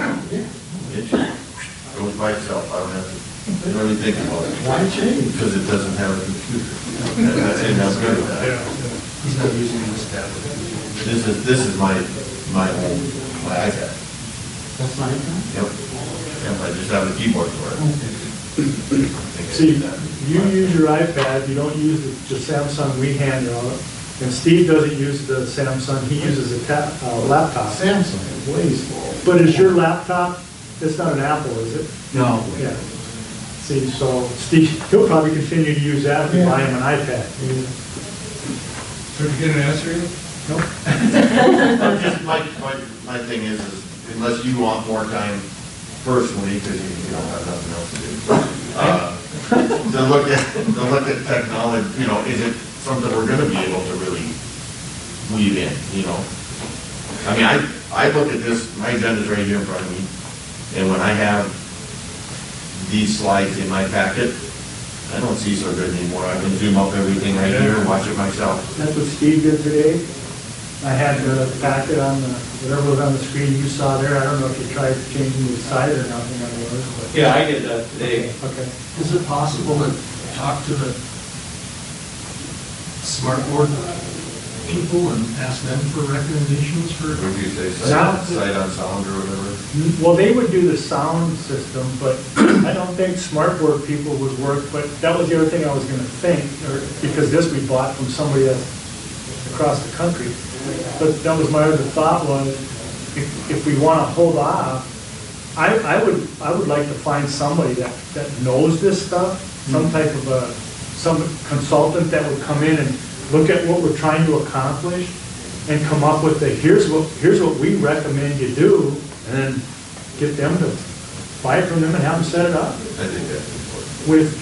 We So want that it to work. We don't want to just waste the money. No, and I mean, buying the iPads would get you updated and it work for the way you use them now, but if there's a better system out there that we can get in here and it all interacts together, that's what I think in the long run would be the best deal, the best solution. It might cost a heck of a lot more than what we think, but at least that would be the best, I think, option, the best deal. The guys after us would have the people after us would have it there. Right. Because you're obsolete in 5 years, so that's good. Yeah, right, that's true. So you're saying you want to do a little more investigation? Yeah, I'll try and see if I can find somebody somebody out there, some consultant that specializes in this stuff. High school. Yeah, true. Sixth grader. If you look at the way the high school does their school board meetings, they're not much more advanced than No, we I are. mean the kids, they know it. Oh, the kids. You've got to be bold enough to ask them. Okay, let's go to item number 9. Housing property tax rebate program extension. I just wanted to let you guys know that the county extended their, our housing property tax refund program is tailored after theirs, in conjunction with theirs. They upped their amount, which we don't have to do, and I'm not recommending we do that, but they extended their time. They were originally supposed to sunset, as was ours, in December of 2022, so we still got well over a year to go. But they extended theirs to 2024, and they're just asking the cities to make them extension moves now, just so that we can kind of stay coordinating in conjunction with them. So I'm just asking the council to been recommended that we extend our property tax rebate program to 2024. So moved. Second. Motion second, discussion. What's the downside to making improvement? There is no downside. Maybe we'll do that at some point, but Probably be good to write the program out. Yeah, Maybe I we can just- do it when it expires. I'd just like to I mean, even with the county, if they decide not to do it anymore, we can still offer property tax refund. But, you know, we don't have people knocking down our door at this point. Maybe things will change. Maybe in 2024, there might be a reason to say, let's just let it sunset. Any more discussion? I don't know. Hearing none, all in favor, signify by saying aye. Aye. Hold the same.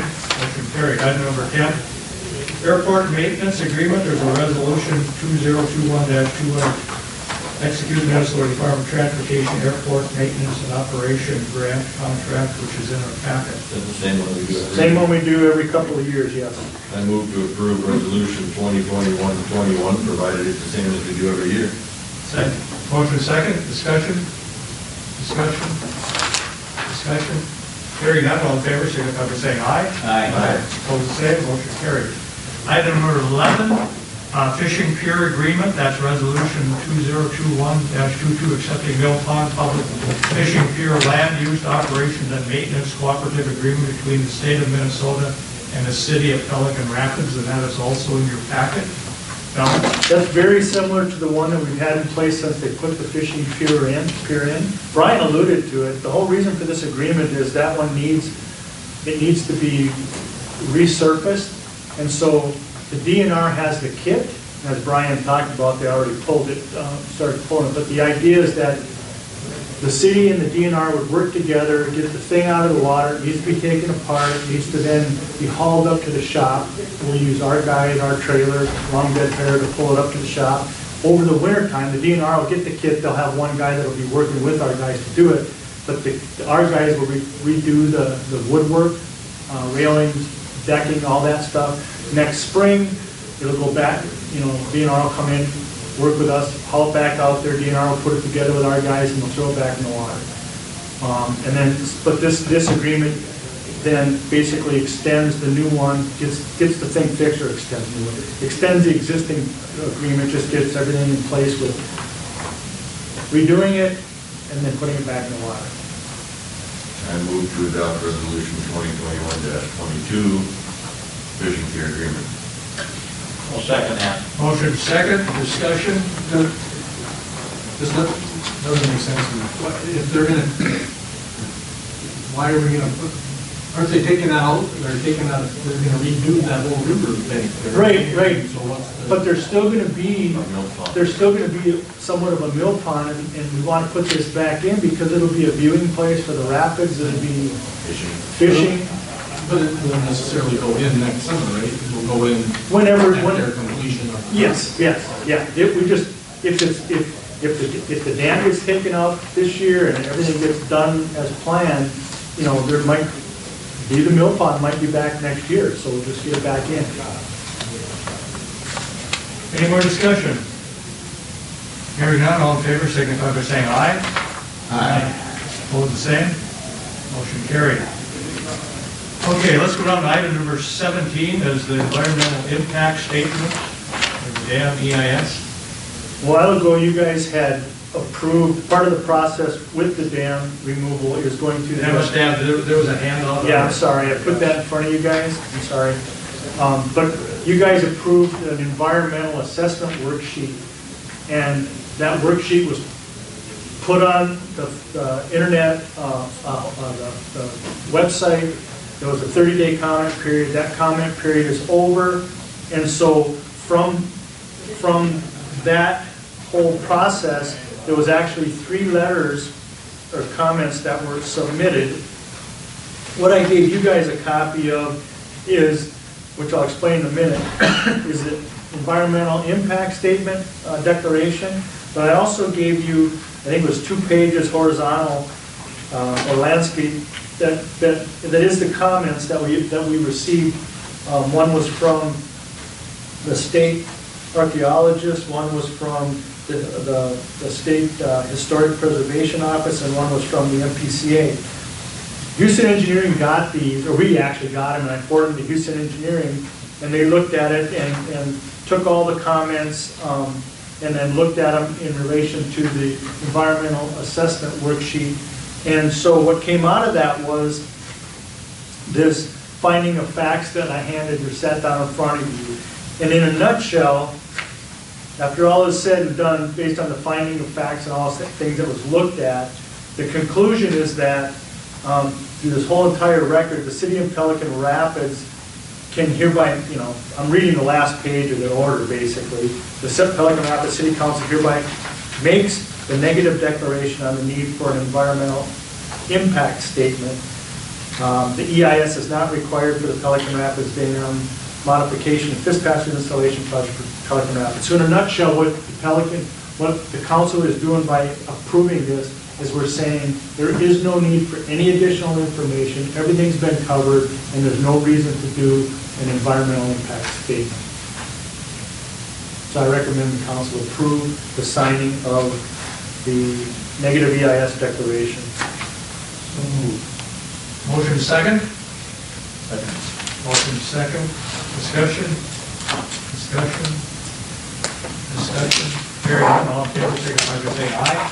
Aye. Opposed, same, motion carried. Can I ask a question about, not necessarily about this EIS, but is the DNR or Houston Engineering, are they presenting a plan that they're going to follow at any time? Yeah. They're awfully close to freezing ground.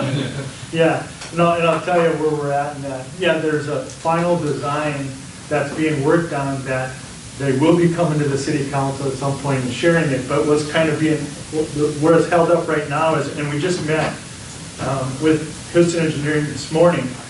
We met with DNR in Houston out at the dam wall a couple weeks back, and the reason for that meeting was to kind of talk about some final things that they needed clarification on, where we wanted to see Pelican Peak move to, and we talked about ADA access for people to get to Pelican Peak in the new location from the sidewalk, and some trees some old evergreen trees that need to come out to accommodate where the path's got to go, stuff like that, some details. And so that was part of the design. They needed some answers on so they could fit it into the design. Where we're kind of sitting right now is we're planning to have, and this is what our meeting was today about, a conversation with the DNR about the abutments. We'd like to see the abutments for the new bridge go in as part of the design and the removal of the dam. It just is going to make things so much easier. Instead of them guys doing what they need to do, and then all of a sudden we come in and we do a design for abutments and put a bridge in, that's going to create a situation where we have to pull out part of what they just put in.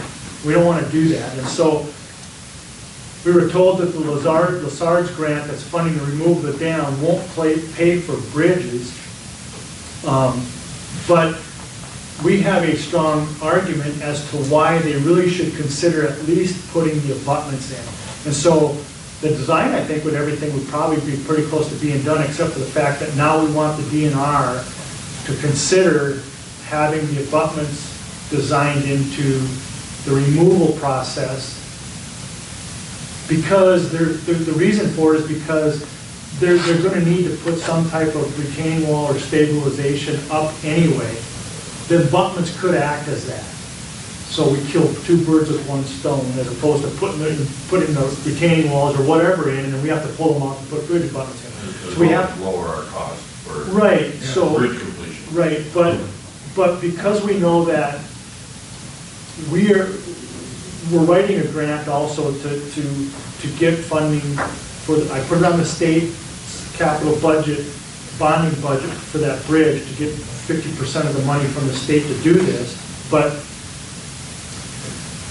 we also have another way of getting our share of the money. But in a nutshell, regardless of how it shakes out, the city would still have to pay 50% to put these abutments in.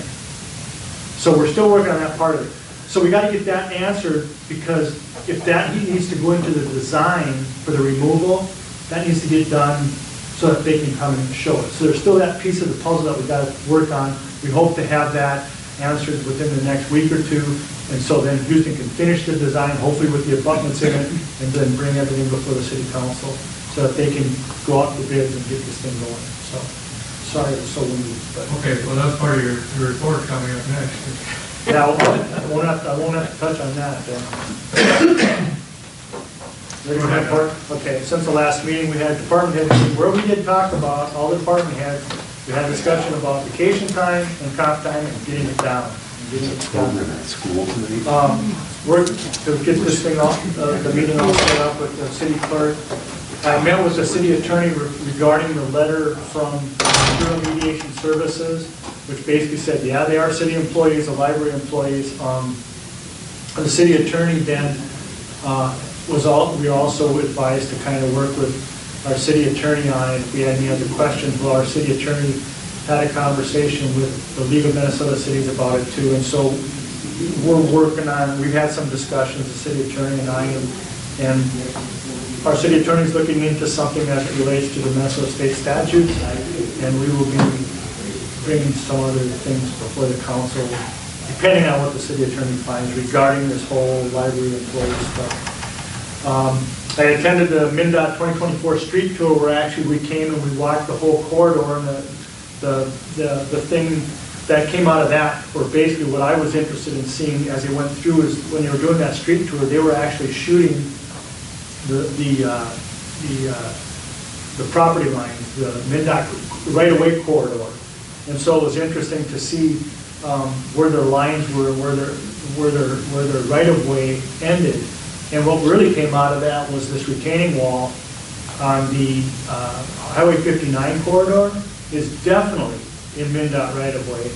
And so MnDOT will have to replace that very, very deteriorated, bad retaining wall when they do this project, if they do the project. Obviously, by the houses? Right. So the worst shaped one is obviously the corner one across the liquor store, Nelson's, I believe it is. That one's starting to lean, and it's almost to a point where, boy, if that property owner doesn't do something, they could have some type of a lawsuit on their hands if that happens to fall and hit somebody, because it is leaning out pretty bad at the top. Well, MnDOT, if this project happens, will replace all that for the property owners.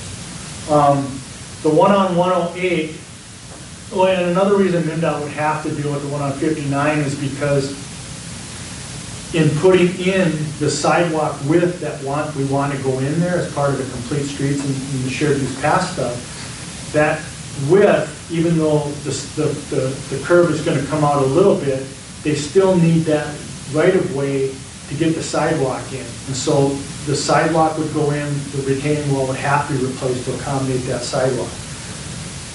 On 108, their survey right-of-way shots came right down on top of the flat wall of the retaining wall, right on top of it. So you could almost say half the retaining wall is in, half the retaining wall is out. So, but on that one, they don't need to mess with the retaining wall to do the width of the sidewalk that we want to go in there. So for all practical purposes, they could do the project, put the sidewalk in, and still have a little bit of room where they wouldn't have to mess with the wall. But I kept bringing up, but it's in your right-of-way, which means, and they're in bad shape. So we don't want eventually these walls to fall into your right-of-way. But and so MnDOT's take was we have to talk to central office about what they want to see us do with these walls. Their retaining walls on 108 are going to be a big deal. If they take them out, and replace them, they're so tall and high. You can't just do that without doing something with the stairways, and you can't just do the bottom part of the stairway, do the whole thing. So they don't want to touch them, but they have to check with central office to see what they're going to be required to do, if anything, with them. And we're, of course, from our standpoint, I'm saying you got to mess with them. You got to do something with them. You got to do something with them. They might not have to. I started working on another pool grant opportunity, and that was that one that Representative Rasmussen came and talked to the city about, which we knew about, or I knew about. I was just waiting for the application and the guidelines to come out. We have them now. I'm going to be meeting with Amy King tomorrow, and we're starting to work on that application. It's due by December 6th. And I guess we hear about who's going to get this grant sometime in January. And this, again, is for the pool. So if we can potentially get this funding for $1.5 million, it's possible that the pool project could happen this winter as we would like it to, instead of waiting for the bonding bill. So we'll see what happens there. I attended the October 29th comp plan steering committee meeting, and they're starting to get the whole comp plan update wrapped up. They've still got a couple of things to iron out, and then hopefully they'll get it done here in the next month or two. I met with the police union. The chief and I did about a personnel issue, and I am now in the process of working with our city labor attorneys on it. And it looks like it's probably going to end well. There's already been an arbitration filing done, so we'll see how that shakes out. What a time waste. I attended the swimming pool pre-bid walkthrough that you guys were all, a lot of you attended. We held an employee interview for the utility clerk. Had somebody we wanted to recommend to the council, but that somebody decided not to take the check. So we're back to square one, putting that in the paper, and we'll continue on there. I did some work with the document with the comp plan steering committee. Kevin and Brent know what I'm talking about. There was some things we had to finalize, and so I worked with our consultant to get it all done instead of taking it before the comp plan steering committee again, so we could just move the process a little bit further along. Held a conference call between our engineer and the county engineer regarding the new garage as it relates to the utilities and the road out there. Our discussion was basically about how to put the road in, since it's a city and a township road. How does it get paved if it's going to get paved? Because if we do it, the bidding requirements, we have different standards than the township has. We talked about it doesn't make sense for the city to require curb and gutter on half of it, where the township doesn't require it on the other half. So we just talked about if the county would put down, and it's still to be decided, but if the county would just get into an agreement, my thought was, with the city and the township to put in a rural section similar to what's on the east side of 430th, except to a 10-ton spec. Everybody, I think, would be happy. My idea was to just get that agreement with the township and the city, and both in the agreement, them two entities would let the county just take care of it. Do any of the bidding requirements, whatever you guys pay for it, you guys get it done. So they're going to be talking about that. So, and then I met with a property owner just in town here about a potential fence they'd like to put up, and I then had that conference call with the mayor and Houston Engineering on the dam project today. That's it. Okay, questions, Don? Thank you. Item reporting, mayor report. Up in Callaway, there's a radio station, KKWE, and they invite elected officials to come up and talk about what's going on in their communities. I was up there on the 27th of October, conducted a conversation with the mayor at Historic City Hall on October 28th. As Don mentioned, Kevin and Don and I were at the Comprehensive Plan Steering Committee meeting. That was also on October 28th. I met with Administrator Sullivan to review this afternoon's agenda for our council meeting. Last evening, I attended a community-wide presentation at the Pelican Rapids High School Fine Arts Auditorium, a top 20 training for leadership within the community. That's talked about living above and beyond the line, how emotions and social situations affect our leadership. Don mentioned I attended a dam removal river restoration meeting here this morning, and then Also at noon today, I was invited to speak at Sandy Irie's tree and plaque dedication ceremony at Veterans Park. Any questions? Okay, seeing no more business, or motion to adjourn. We have a motion and a second. Motion second. All in favor, signify by saying aye. Aye. Opposed, the same. Meeting adjourned.